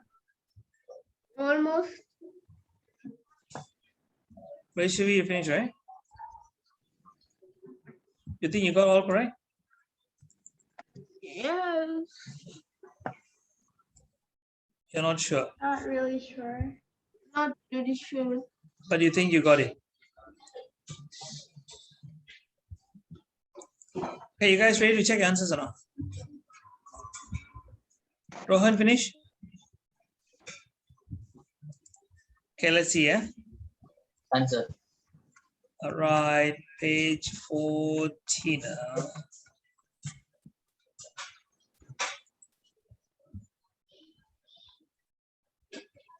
Okay, the first word, skirt in Dutch, what's it called? Rock. Rock. How do you spell? Arrows. ROC. What is escalator in German? Rolltreppe. Rolltreppe. Rolltreppe. What is a duck in Japanese called? A hero. A hero. A hero. A hiru, yeah. Hiru. What do you call a bird in Spanish? Pacaro. Pacaro. What is a star-shaped object in English? Actinoid. Actinoid. And what about taking other people's things and claiming it yours? Arrogate. Okay, who managed to get all correct? Me. Put it in the chat box so I can see who it is. Who got all correct? Okay, Rashmika got all correct. Who else? Lakshya Sai. Rohan, okay. 6 out of 6, okay. Sashi, how many you got? You got 5 out of 6. Not bad. What about Sai? How many did you get? Vaishya, you only got 5. Okay. But do you find that using the homophones is helpful? Yes. So Very can you see how to use this? I give you an example in science. Let's say you want to remember the word chlorophyll. How do you remember chlorophyll is? Chloro in the field. Chloro in the field, okay. What is chlorophyll in the first place? Huh? Green pigments that it's in the plants. Green treatment of the plant? No. Chlorophyll is a green, it's not green. It's a green thing inside. It's the green thing on the leaves of the plant. Yeah, it's called a green pigment. The green pigment on leaf is called chlorophyll. What is the use of chlorophyll? Who knows? To produce food. Yeah, photosynthesis. Remember, you all learn about all that, right? So let's say if I said chlorophyll, how would you know it's chlorophyll? Imagine that you take Clorox. You know Clorox or not? You know Clorox or not? You know the one that your mom uses to wash toilets and all? Yes. So imagine you take this Clorox and you went to a field, and the field, all the grass is already dry. And then you spray some Clorox and suddenly by magic, the field becomes green. So people say, how did you do that? I just spray some Clorox on the field, so it becomes chlorophyll already. So it becomes green. Can you imagine that? So that is chlorophyll. That's how you can do that. Okay, you got it? Students? Yes. Yeah. Okay, now I want to share with you all one more method. Now, if you look at page 11,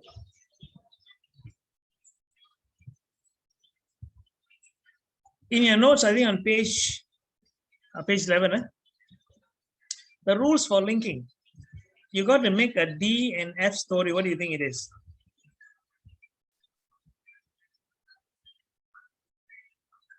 Huh? Anyone wants to try? Write it down. Huh? Put there dramatic. You're on page 14. Okay, What page is that? 14? sorry, no, page 11. Sorry, page 11. Yes, sir. Can you all see that? Yes. Yes. Okay, I'm going to share with you my. Wait. Can you see this? Yes. So Yeah. the D stands for what? We learned this before. Dramatic. Dramatic. Yeah, Dramatic. dramatic. And F stands for what? Fun. Funny. Funny story, yeah. Funny. And avoid, that means don't use a what? Long. No, logical. Logical. Logical, no, something that makes sense. Always create a story that is crazy. And then you can exaggerate the S of things. What do you think it is? Size. Size. Don't change one thing into Another. yeah, another. Use active. Active what? Action, yes. Don't use S. Action is what? Slow action. Slow. Don't use, okay. Put what into the story? Yourself. Yeah, okay, yourself. Put it in, yourself. See someone, don't see someone. Else. Yeah. And next is read in your mind is Read in your mind. repeat in your mind. Don't do it. Once. Don't do it once. Got it? Yes. Okay, let's move on. I want to go into this called number rhyme method.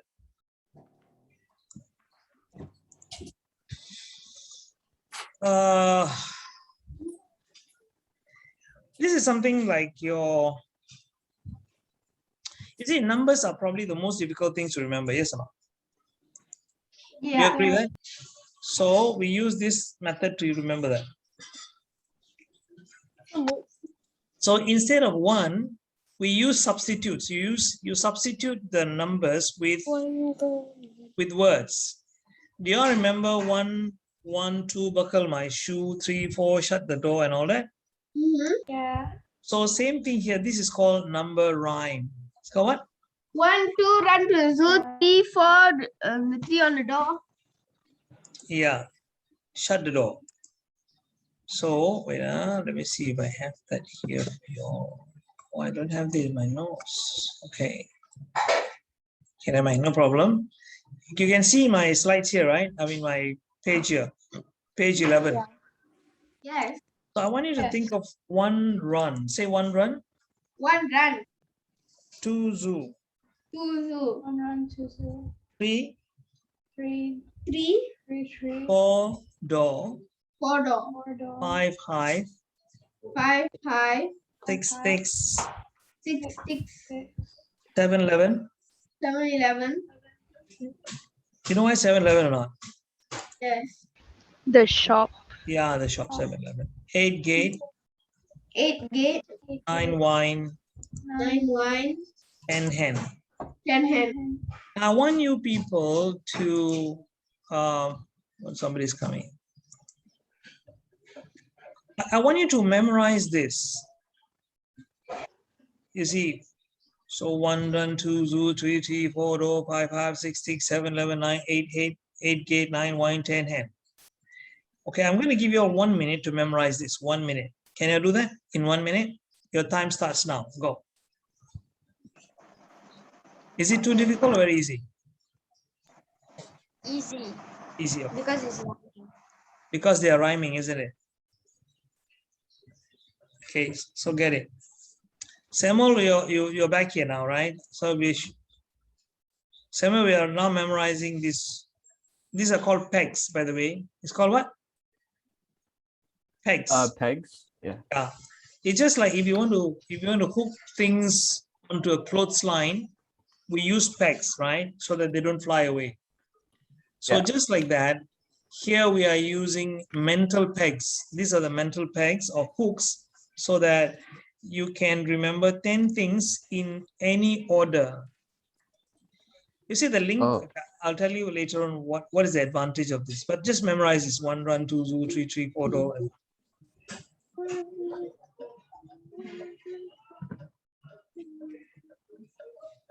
Have you got it? Yeah. Memorize the words. Yeah, and the number and the words. Yeah, that's right. Oh. You got to see, like when you want to remember, say item number 7, you don't think of 7, but you think of 7-Eleven. You get what I'm saying? And you connect. I get it. So you want to remember, let's say a computer at item number 7, then you might say, oh, I went to 7-Eleven and I stole the computer. Don't say I bought a computer. That's not dramatic. You know what I'm saying? Yeah. Yeah. Okay. Or you broke the computer because you got so angry with the clerk because the guy there, she overcharged you for a bread or something, and you took the computer and break his head with the computer. You get what I'm saying? But you say, oh, but there's violence. Never mind. It's just imagination. Yeah. Are you all done? Are you Yes. already okay? 1, 2. Okay. Yeah. Okay. Tell me what's 1. Run. All of you. Tell me what's 1. Run. Run. 2. Zoo. Zoo. 3. Tree. Door. Door. 5. 6. 6. 7. 11. 11. 8. Gate. Gate. 9. Wine. 10. 10. You don't only say the words, you must also see a picture of it. For example, one run, isn't it? Imagine you're running in a marathon. Can you imagine that? For 1,000 ringgit because there's 1. Either you are running or you see your friend running in a marathon. Okay, so it's 1, and he's having number 1 on his chest here. You're putting number 1 there. Yeah. And number 2 is zoo. So picture the elephants or the monkeys in the zoo. Can you imagine that? Yeah. Number 3, imagine a big gigantic tree. Ken? There are 3 of them. Number 4, just imagine, maybe or may not be, doesn't matter. Imagine your door, your front door. Maybe you can say number 4 is written on the door, house number 4, something like that. And is 4 door. You get what I'm saying? Yes. 5 hive, you can imagine 5 bees coming out from a beehive. So 5 hive. It's a beehive, right? 6 sticks. Imagine that someone is coming, chasing you with a stick. So that's 6 sticks. 7-Eleven, you can imagine the 7-Eleven, as you know. 8, imagine your front gate. If you got a big gate at the house, that is what you can imagine. If you don't have a gate, just imagine a big gate. Number 9 is wine. Imagine a glass of wine or a bottle of wine is okay. Number 10, imagine a hen, a chicken. Or you can imagine KFC, no problem. KFC. Got it? Yes. Because KFC, the chicken you eat was at one time a hen, right? Yeah. So once you get this, and you got a picture, now let me show you how to use this. Let's say you had to remember these cities in the world. Are you able to see this? Are you able to see this? Yeah. Okay, let's say I were to tell you the number 1, the biggest city in the world is Tokyo.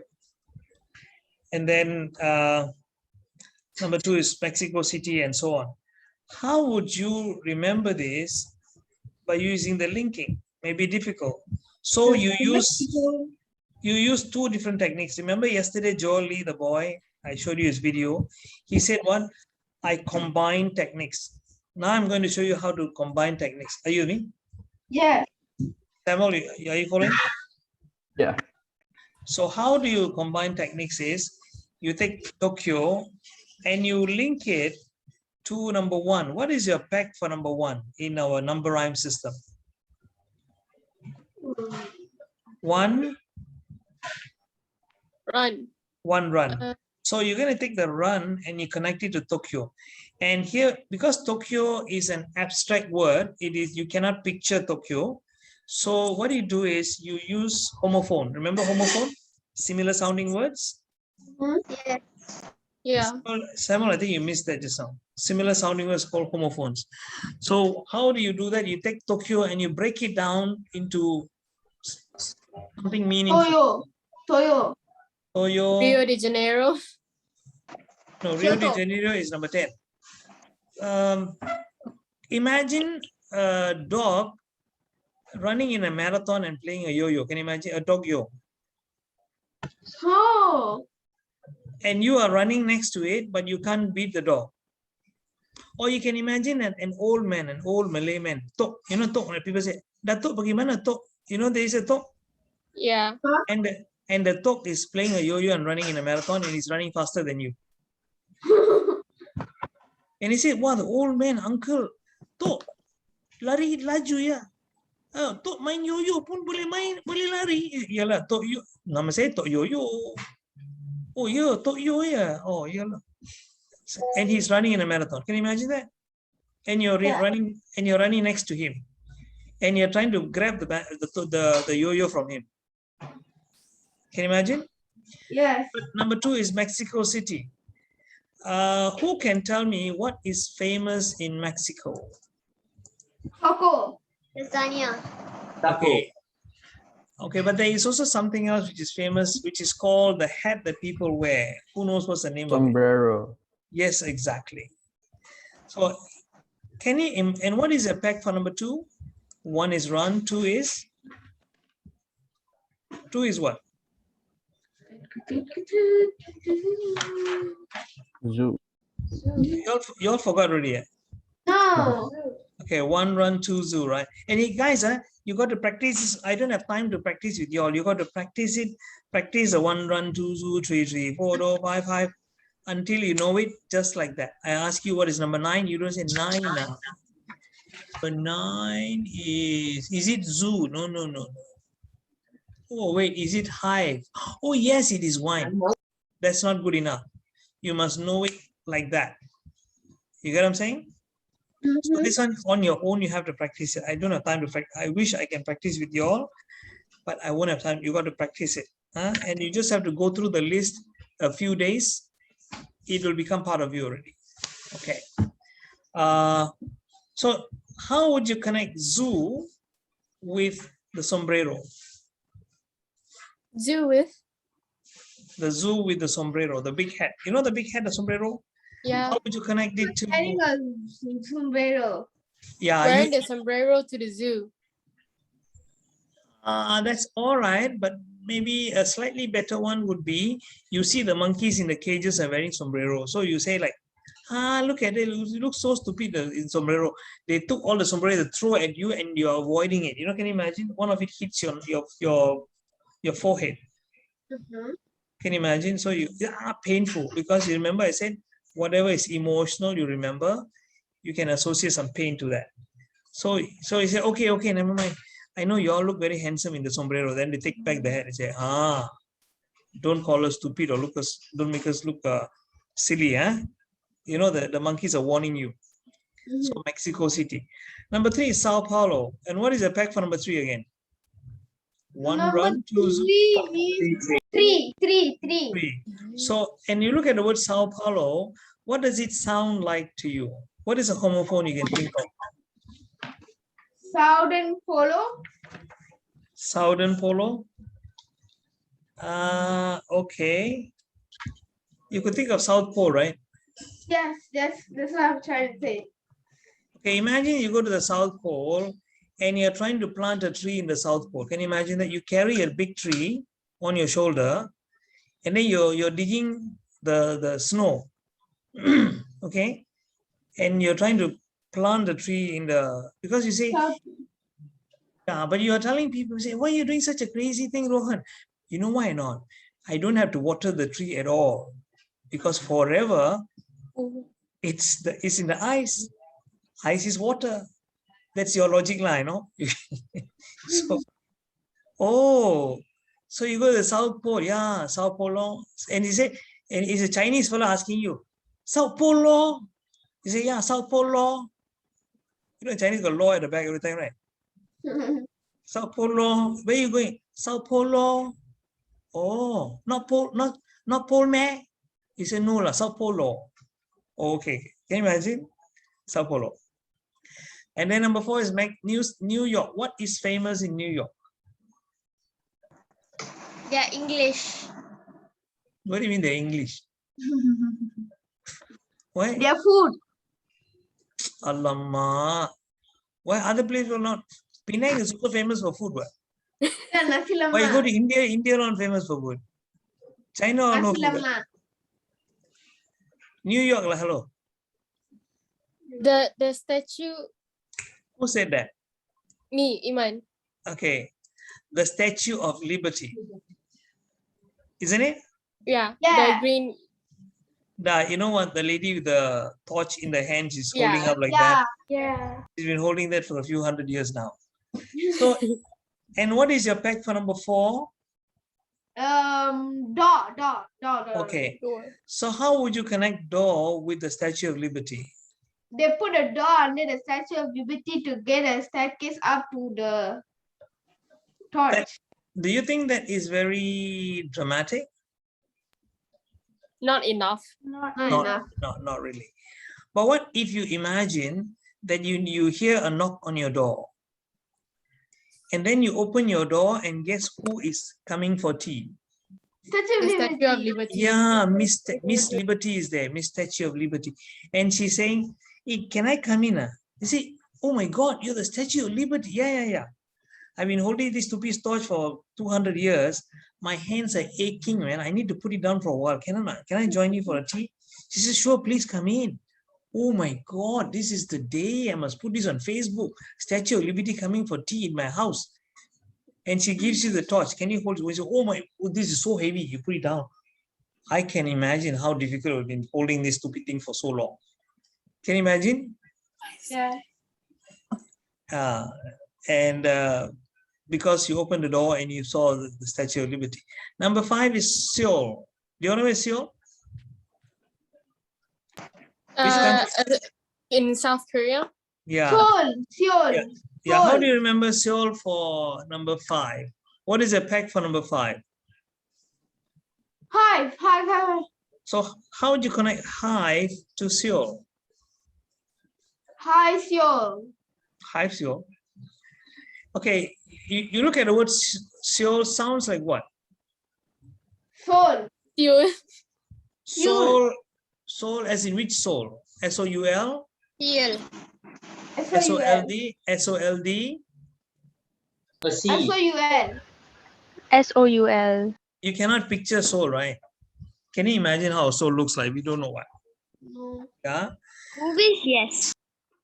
Look for something that you can picture, like SOLD, soul, sold out. You know the soul bought Imagine you're selling beehives. Can you imagine that? Yeah. Yeah. And this bee comes and say, can I buy the one with the aircon? Can you imagine? Yes. You say, cannot lah, that is already sold. And you put a big sold sign there. Can you see sold there? S-O-L-D, sold? Oh, never mind. Give it to me, please. She said, no. What is sold is sold. Can you imagine? So sold. Yes.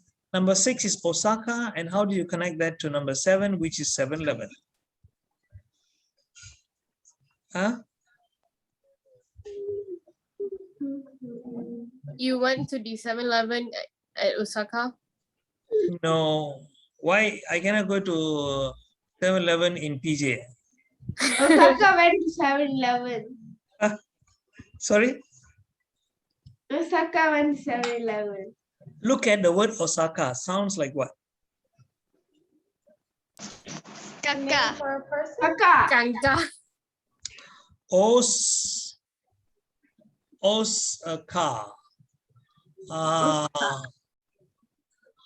Or maybe you can imagine you went to 7-Eleven, you bought a horse. Okay.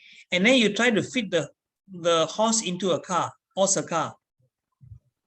Can you imagine? Horse a car? Yeah. But it's not going in. Hmm? And finally, what you do is say, never mind, like, I can't push you into the car. I think I tie you to the car, you run behind the car as I drive it home. Mm-hmm. Can you imagine? Yes. And where you bought the horse? In a 7-Eleven. 11. 7-Eleven, yeah. And you bought the Osaka. Okay, you bought a horse, and then you drive a car, it follows you. And number 7 is, this is a tough one, Buenos Aires.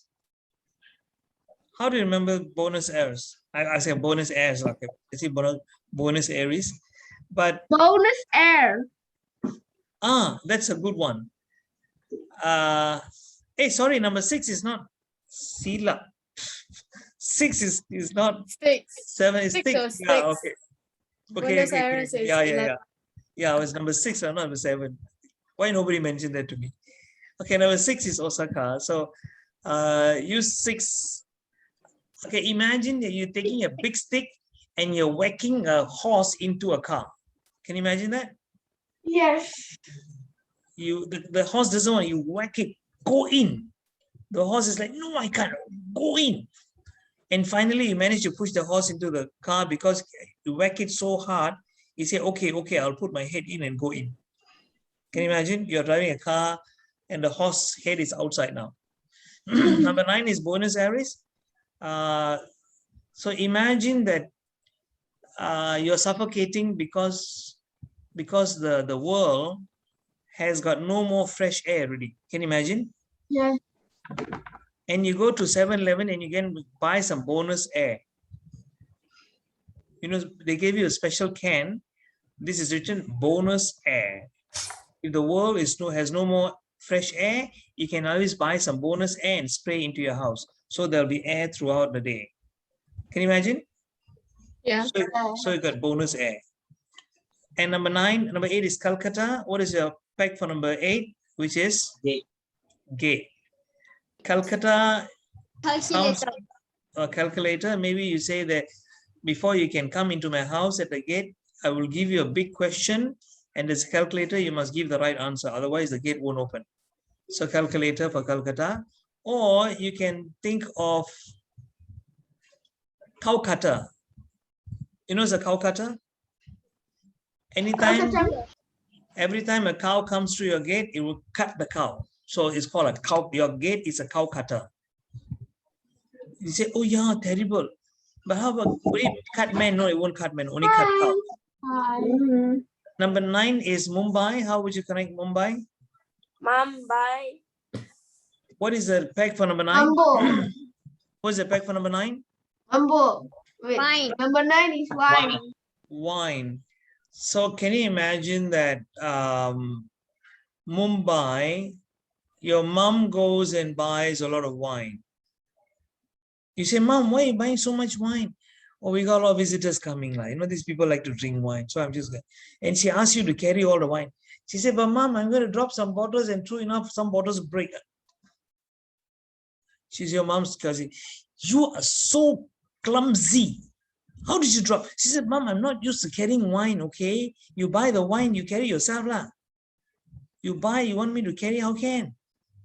Mom, you buy. So mom buy wine. Can? And number 10 is Rio de Janeiro. How do you connect it, number 10? What is your pack for number 10? 10. 10. So, let's say you have a friend by the name of Jenny.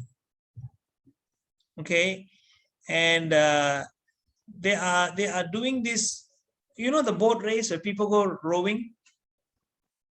Can you imagine? And you go and buy KFC for all those rowers and say, come on, row, the Jenny row. You're giving them, I'll give you KFC so that you can have a lot of strength when you row the boat. Hen, the hen is KFC. So you're telling it, row, you know, row the Jenny row. You say your Jenny, your friend Jenny is sitting there. You say, Jenny, I'm giving you KFC. So I keep on saying, row, Jenny, row. Row, Jenny, row. I say, I don't have strength. I feed you the KFC some more. Don't worry. I'll give you all the strength. Open your mouth. Now, okay, now you can row. Row, Jenny, row. She said, but he said, I give you a D for your rowing. So why? You're not rowing properly. So row, D, Jenny, row. There's no A, no. It's row, D, Jenny, row. Okay? So let me try one more time. How do you remember Tokyo? Tokyo was a dog was running with a yo-yo. Yeah. So how would you connect that? Because number 1, what is the pack for number 1? Run. Run. So you connect it with the Tok who is playing the yo-yo. So Tokyo. Number 2, your pack is? You went to a zoo and you saw some monkeys wearing the cap. Not cap, sombrero. Sombrero. What is the country that's famous for that? Mexico. So you know Mexico City. What is the pack for number 3? South Pole. No. What is a pack? Pack means your hook. For number 3 is? Tree. Where were you planting the tree? At South Pole. You tell your Chinese friend South Polo. Remember? So South Polo. Number 4, your peg is? Door. Door. And who came for tea with in your house? The Statue of Liberty. Statue of Liberty is from where? From England, New York. England. And what is the pack for number 5? Number 5 is hive. And what were you selling? Beehives. Did you have any more to sell? No, it was all sold. Also. And number 6 is, what is your pack for number 6? Sticks. And what do you use a stick for? Use the sticks to beat the horse to get inside the car. So it is horse a car. Number 7, what's the pack for number 7 again? 7-Eleven. Okay, all of you guys can also answer. You don't have to wait for only Satish to answer. Okay, 7-Eleven. Yes. What did you guys buy? Okay, I will answer this one. Come on, guys, come on. Bonus air. You went to buy some bonus air, okay. And then you went to number 8. It is and you know, some people tell me it's Kinder Bueno also can. But you know, there's no Aries there, right? So it's number 8 is your what's the pack for number 8? Gate. Your 8 is a Calcutta, which is a Calcutta. Number 9, wine. Who went and bought the wine? Your mom. So mom buy the wine. And number 10, the KFC you give to somebody who's name. What's her name? Jenny. And what do you ask her to do? To row the boat. So she said, row, Jenny, row, right? So it's then you row, gave her a D. You gave her a D. Okay, I want you guys to take a piece of paper and write down all the cities according to from the largest to the smallest. Write down number 1 to 10. Write it down. You mean You got to write. You got to write all the name of the cities. all the name of the cities? Yeah, which I've just shared with you. 1 is what, 2 is what, and all. Okay, sir. Try. Sir, Yeah. Yes, Rohan. in any order can. No. It must be in there because this is my. It is not simply, you know. These are the largest cities from number 1 until number 10. You got it? You know how to remember? Just remember your pegs. Just remember the hook. If you say number 3 is a tree, that would remind you of what place it is. You get what I'm saying? Yes. So try, go. You don't think of the city, think of the hook only. The hooks will give you the city's name.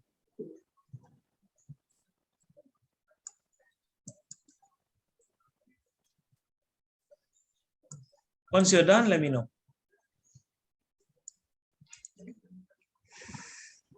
Sir, Yes. the number 5 one, I don't know how to spell it. No, don't worry. Just spell as you can. Don't worry about the spelling.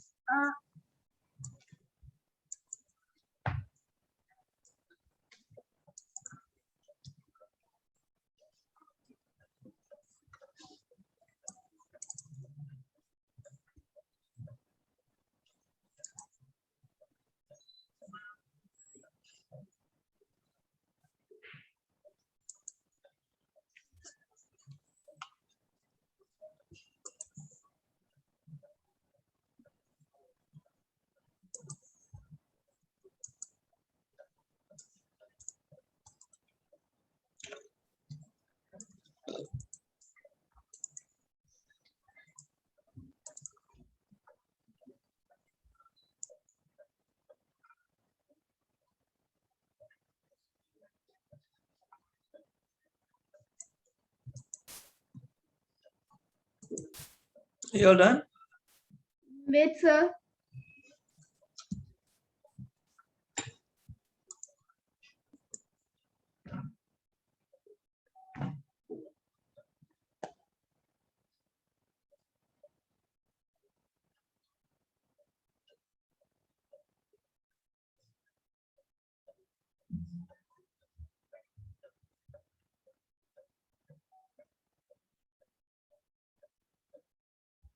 Sir, done. I'm done, sir.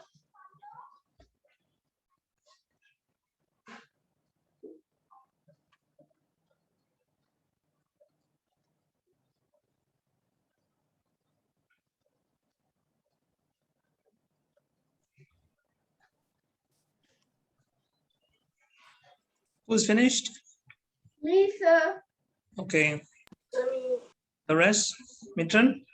So done, sir. We're done, sir. You want to check? You all know the answers, right? Anyway. These are your notes as well. Check and see how many of you got all correct.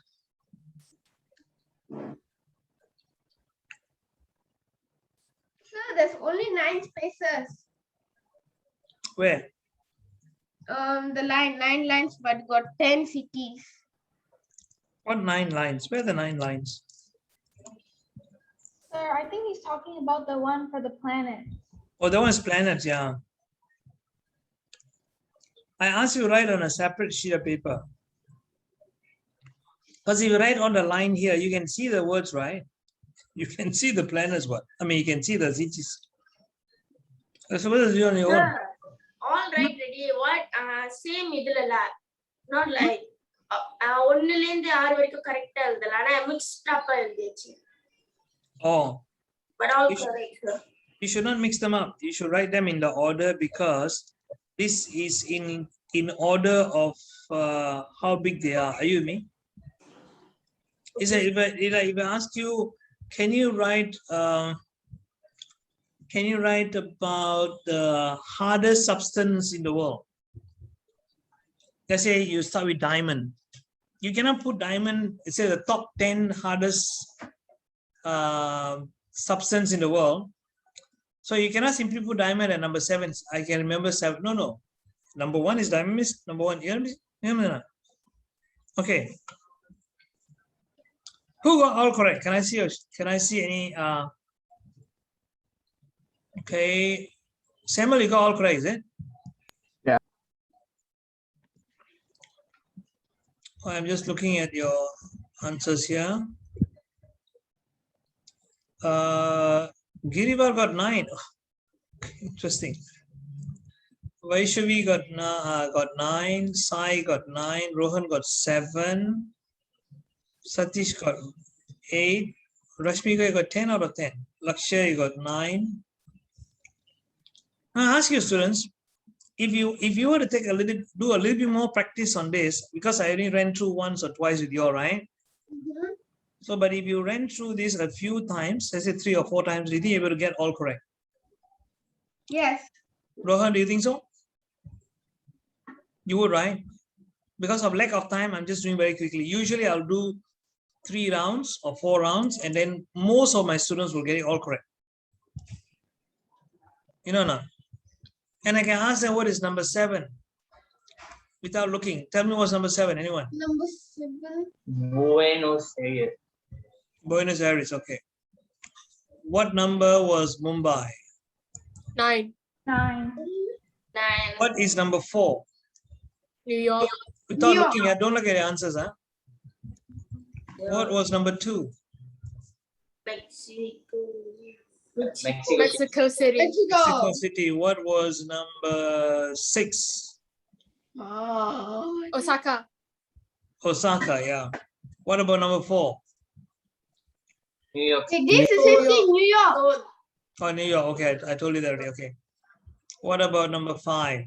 Seoul. What number is okay, let me see. What about number 10? Rio de Janeiro. Forgot the last one. Rio de Janeiro. Rio de Janeiro. Okay. I know that's a tough one, but now you get it now how to use this. Yes. Yeah. Okay. If you look at page 12. Means ugly. Oh, which one you call 10, huh? If you look at page number 12, I also given you the planets.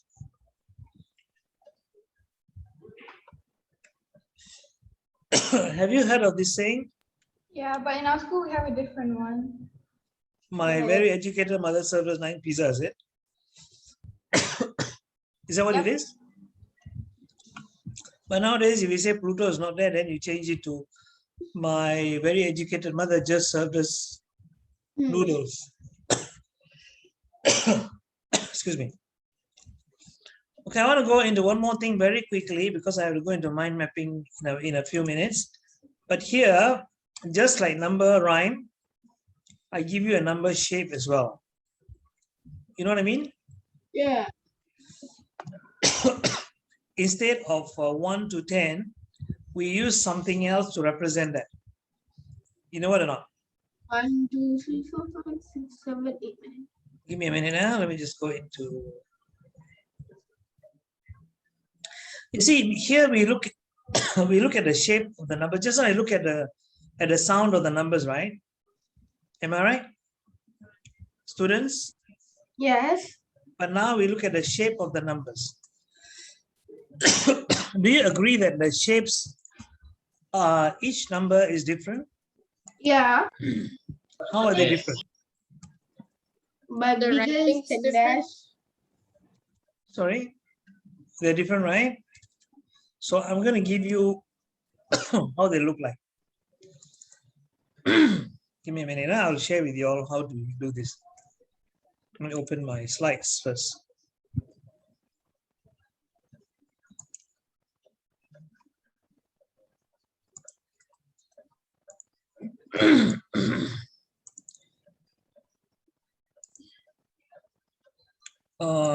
I'll share another slide with you.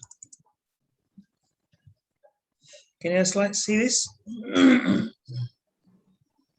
Yeah. You just use this, use these pegs. Can you see the pegs here? Yes. That's Go on, draw this inside the box there. Under number shape,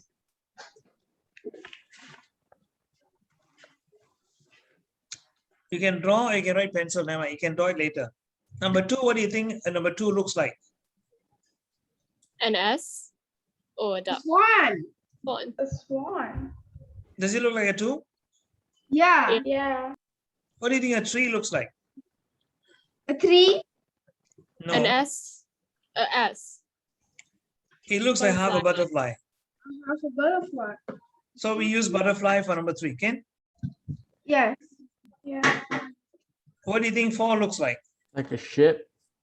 Yeah, okay. Yeah, actually, you can use sailboat. How about 5? Maybe. I don't know. Don't know. Okay, A use. hook? Yeah, fishing hook. Oh, Can you see that? Yes. What about number 6? Or maybe. Elephant. So we will think of an elephant for number 6, Ken. Number 7 looks like what? I'll give you an example. It looks like a cliff.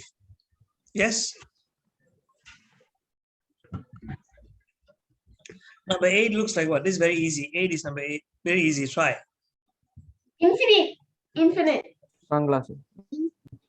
Sunglasses can, but I use snowman. Can? Yeah. Number 9 looks like a flag. Flag. And 10 looks like a bat and ball. You know why bat and ball? This is the 1 and that's the 0. Got it? So you can use it the same way we use just now the number rhyme. You get what I'm saying? Mm-hmm. Let me give you a quick example. Huh? But you got to memorize this, guys. Is it very difficult or easy? Quite easy.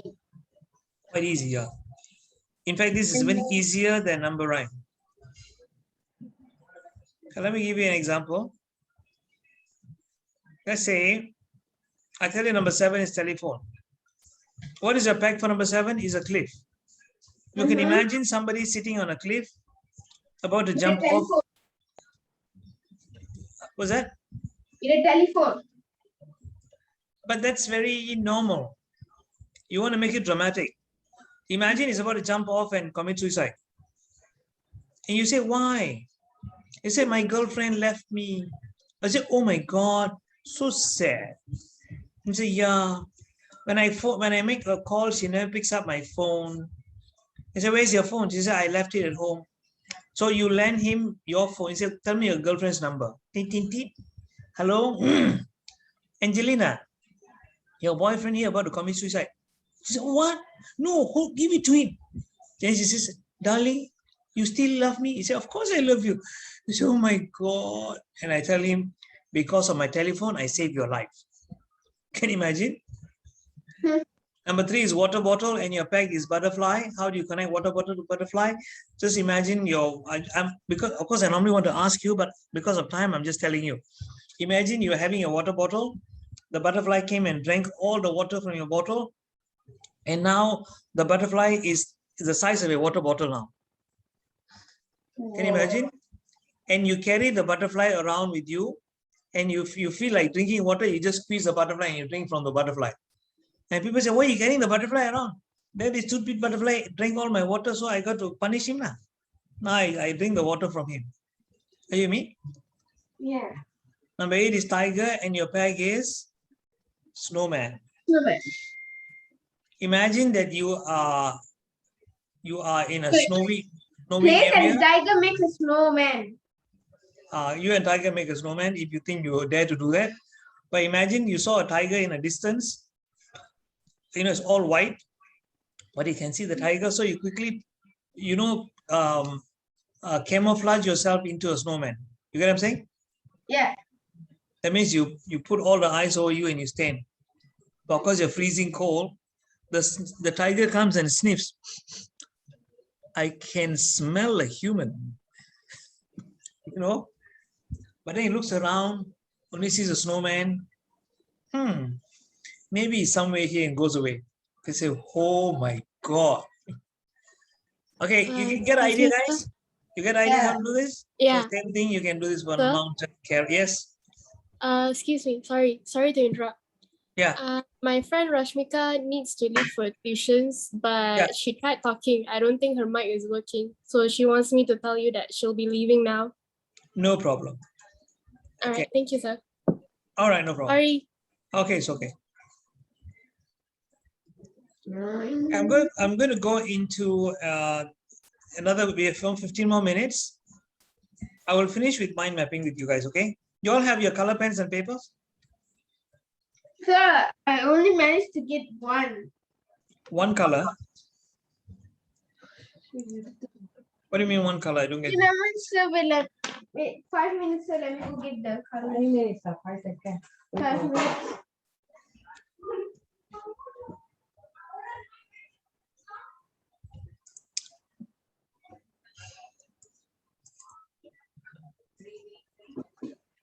Okay, let's look at this, students.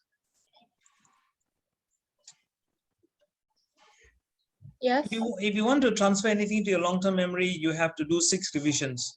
That means if you take your text and you make notes, what you do is you take a 10 minutes break, you take the notes that you have written, close it, rewrite the notes. You can scribble it this time, and then you compare and see whether you got all the points. If you have not, then you close the notes, take another piece of paper and scribble one more time, and you see if you compare and see. You say, wow, I got 90% correct, no problem. Then you answer questions on the same topic. And then you do the same process in 1 week, 1 day. That means tomorrow you repeat the process. That means you don't read your textbooks again.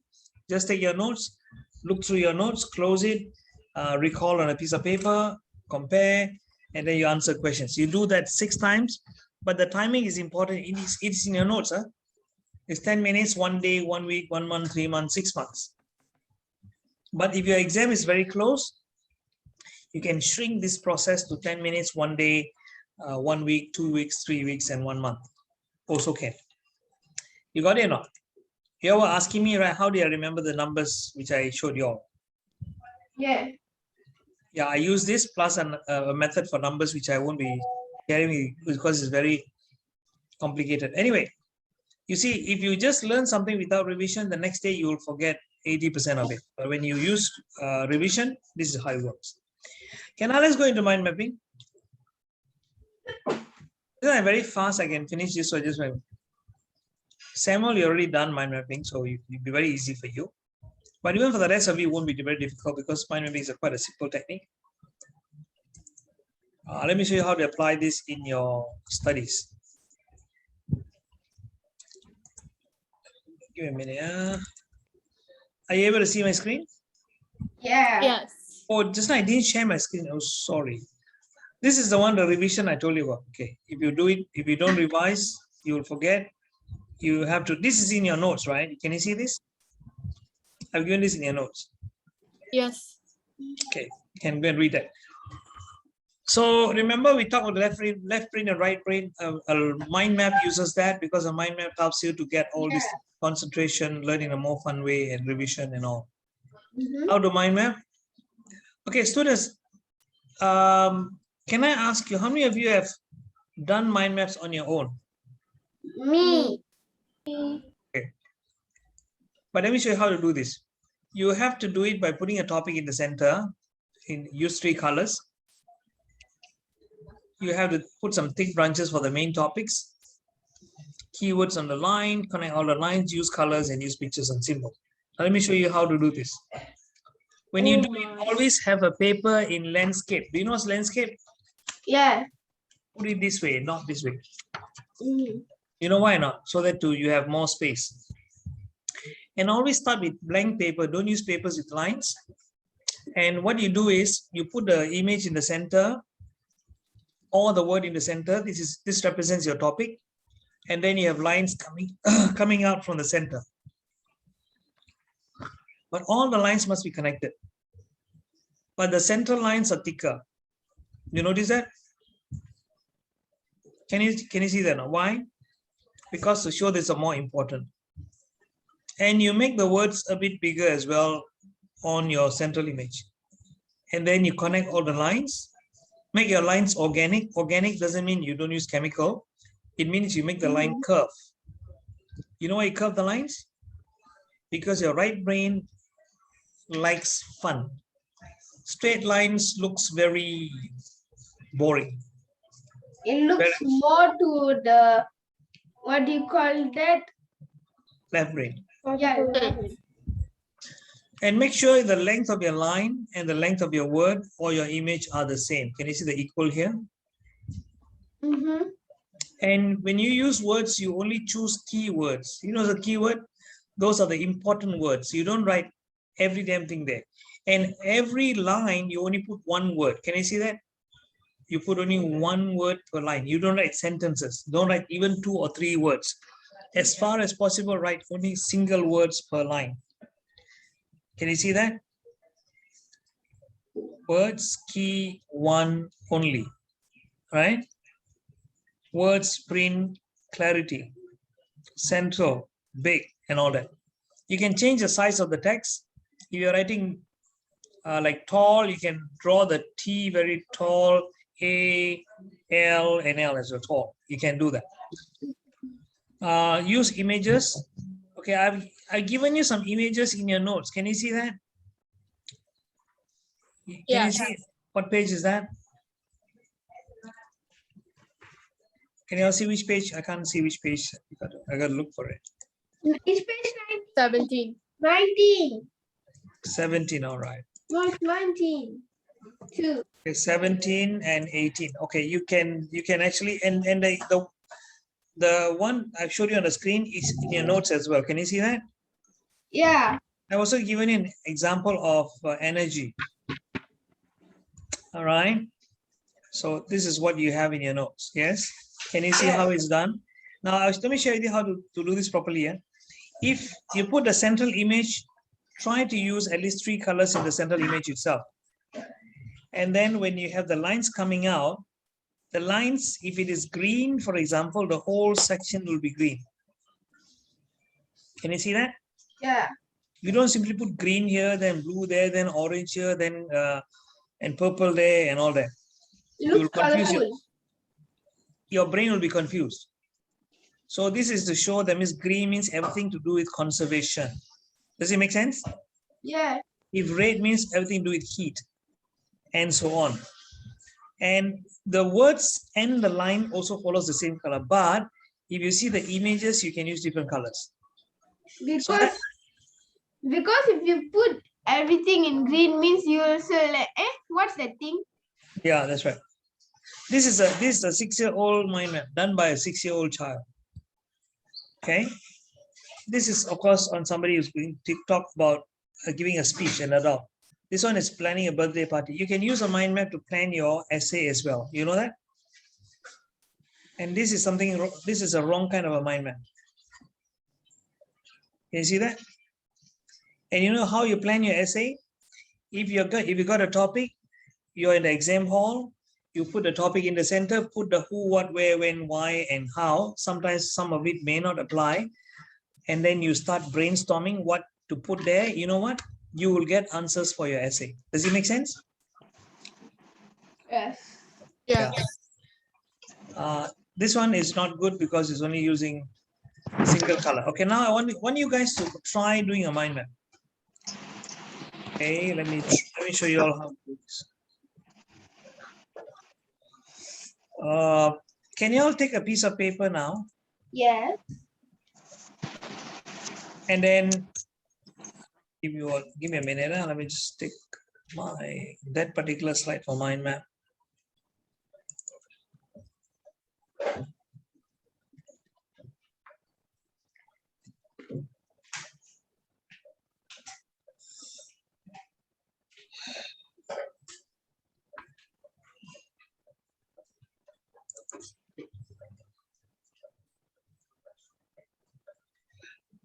what you do is you take, how many colors you all have? You all have at least 3 colors or not? I got 3 colors. Exactly. Red. Yeah. I got red, blue, and green. Okay, excellent. Okay, I'm gonna start with you all. So let's wait a minute, let me share my screen with you all. Can you see this? Yeah. It's loading. Yeah. Let's say you want to do a mind map on yourself. About ourselves. Yeah, so you know you put your face in the center. So can you see what I've written here? Do job. Do job. Do job. Okay, D-O-J-O-B. You take a pencil or pen and write that. D-O-J-O-B. But remember, your central image must have 3 colors. So next becomes like that. Can you see? Can you see that from do job? You just connect the line here, draw your hair, and then your mouth. That becomes your face. Wait, sir, 1 minute. Can you show the do job again? Yeah. And then your face. And let's say you want to talk about your hobby. The first thing you want to talk about is your hobby. So the next line, you draw a branch here. Try to use only capital letters.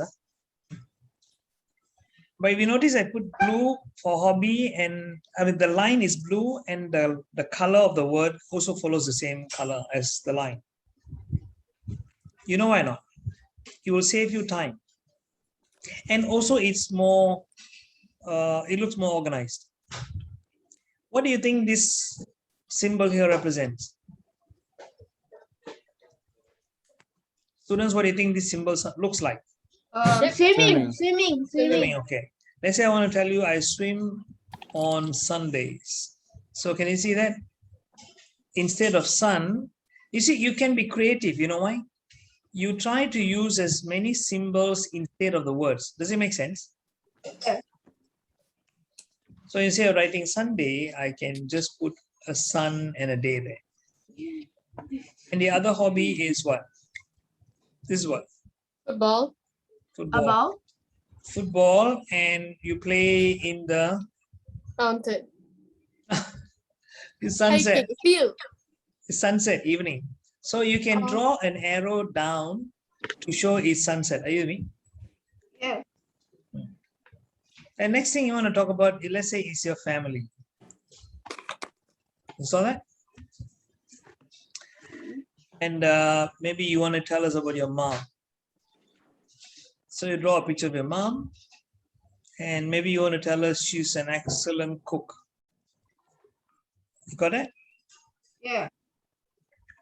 And that's all.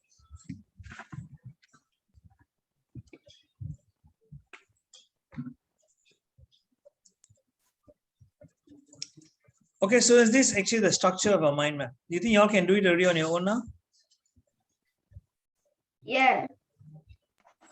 Okay. Yes. I give you an example of mind mapping a lesson. Let's say I'm talking about reflection and refraction. Have you studied about reflection? Rohan? Yes. Yeah. Who has? Me. Okay. Samuel, I believe you would have studied about reflection, yes or no? Yeah. Sophie, I believe you also know that. Sai? Sai, are you here? Yes, sir. Yes. Okay. So let's quickly, you don't have to do this, but I just want to show you how it's done, okay? So next time when you all want to draw, you do your own lessons. Okay, let's say I put here reflection. That's one branch. Then we go into, now if you notice what I did is, I wrote reflection, and then on top, I also drew a symbol to explain what is reflection. Can you see that? Yes. Okay. And then next thing is, here we are explaining what is reflection. Light, what does it do? Bounce. Now, if you notice what I've done for bounce, I have used a symbol and a word together. All right. And off the surface. So for surface, I've drawn a surface. Then I want to also talk about the types of reflection. And because the type of reflection will be based on the type of surface. So I don't have to write surface again, but I say I just draw an arrow. Can you see that? And then the plane, the angle of the plane will determine the angle of, we call it the incidence and the reflection. You hear me? Then you can also talk about spherical. Spherical means round. So you have concave, which is inside, going inward, and convex, which is going outwards. And then there's a difference between the refraction, where refraction is about the light bending. So when a medium changes, let's say when you shine a light and it goes into water, so from air, it goes into water. So when it's a change of medium, the light will bend. You all know this, right? Yeah. So that's called refraction. So I'm here explaining about the causes of that, because they're going to different mediums. And what happens, the light tends to go at different speeds. So this is how it is. Okay, any questions on this? Are you clear now how to do mind maps now? Yes. Yes. Okay, so just follow these examples and it should be easy for you all to do. And another thing is, if you guys have any doubts, you can always drop me a message. I'm going to give you guys my number. Okay. I think what I'll do is, for 1 month, I'm going to create a WhatsApp group for 1 month.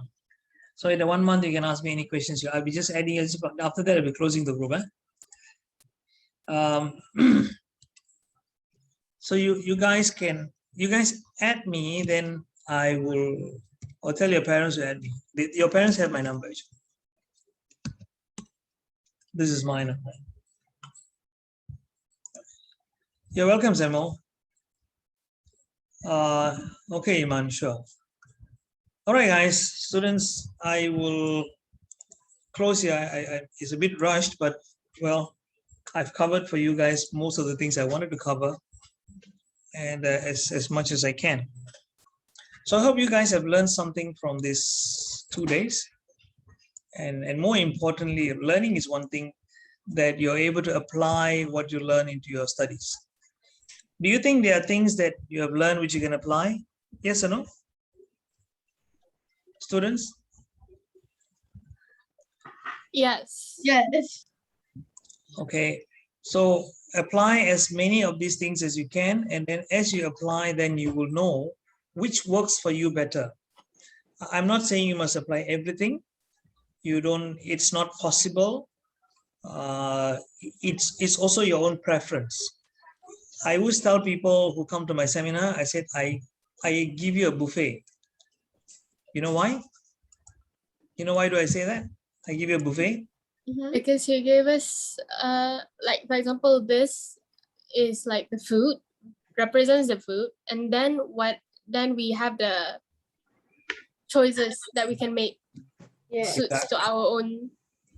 Exactly. preference. Just like your taste, you can try all of these techniques and see which, because as in food, you already know which to take. But here you may not know what will work for you. So you try these techniques, but mind mapping, I strongly suggest you use it. Like I use mind maps nearly every day. Even yesterday I did a mind map. It's on my table. It's something that I've been using for the 25, 26 years now. And I also go to a couple of countries training this. So anyway, students, wish you all the best. You guys can drop me a message, ask your parents to drop me a message. I'll just create a group of all 15 of you. You can, when you do your mind maps, you can also post it there. And I'm going to do an advanced session. I'm going to do part 2 of this because I cannot cover everything in this. How many of you students will want to join my part 2 program if I'm doing part 2, SSF 2? Would you want to join? Maybe. Yes. Yes. Yeah. Okay. So Yeah. I'll talk to your parents, and maybe not so soon. Maybe I'm talking about maybe next month. You guys can join, and I will give you all more advanced techniques, because there are many techniques. I've shared some, but there are some which I'm not able to share, but I will let your parents know. If you all can come, that would be good, because I can teach you all how to prepare for exams, how to face exams, how to manage your time, and all of those things. All right, students, thank you very much, and all the best to you guys. Okay, goodbye. Thank you, sir. Take care, Thank you, and sir. Bye. have a great day. Goodbye, sir. Thank you, sir. Bye. Yes, bye. All the best. Bye, Thank you, sir. Thank sir. you.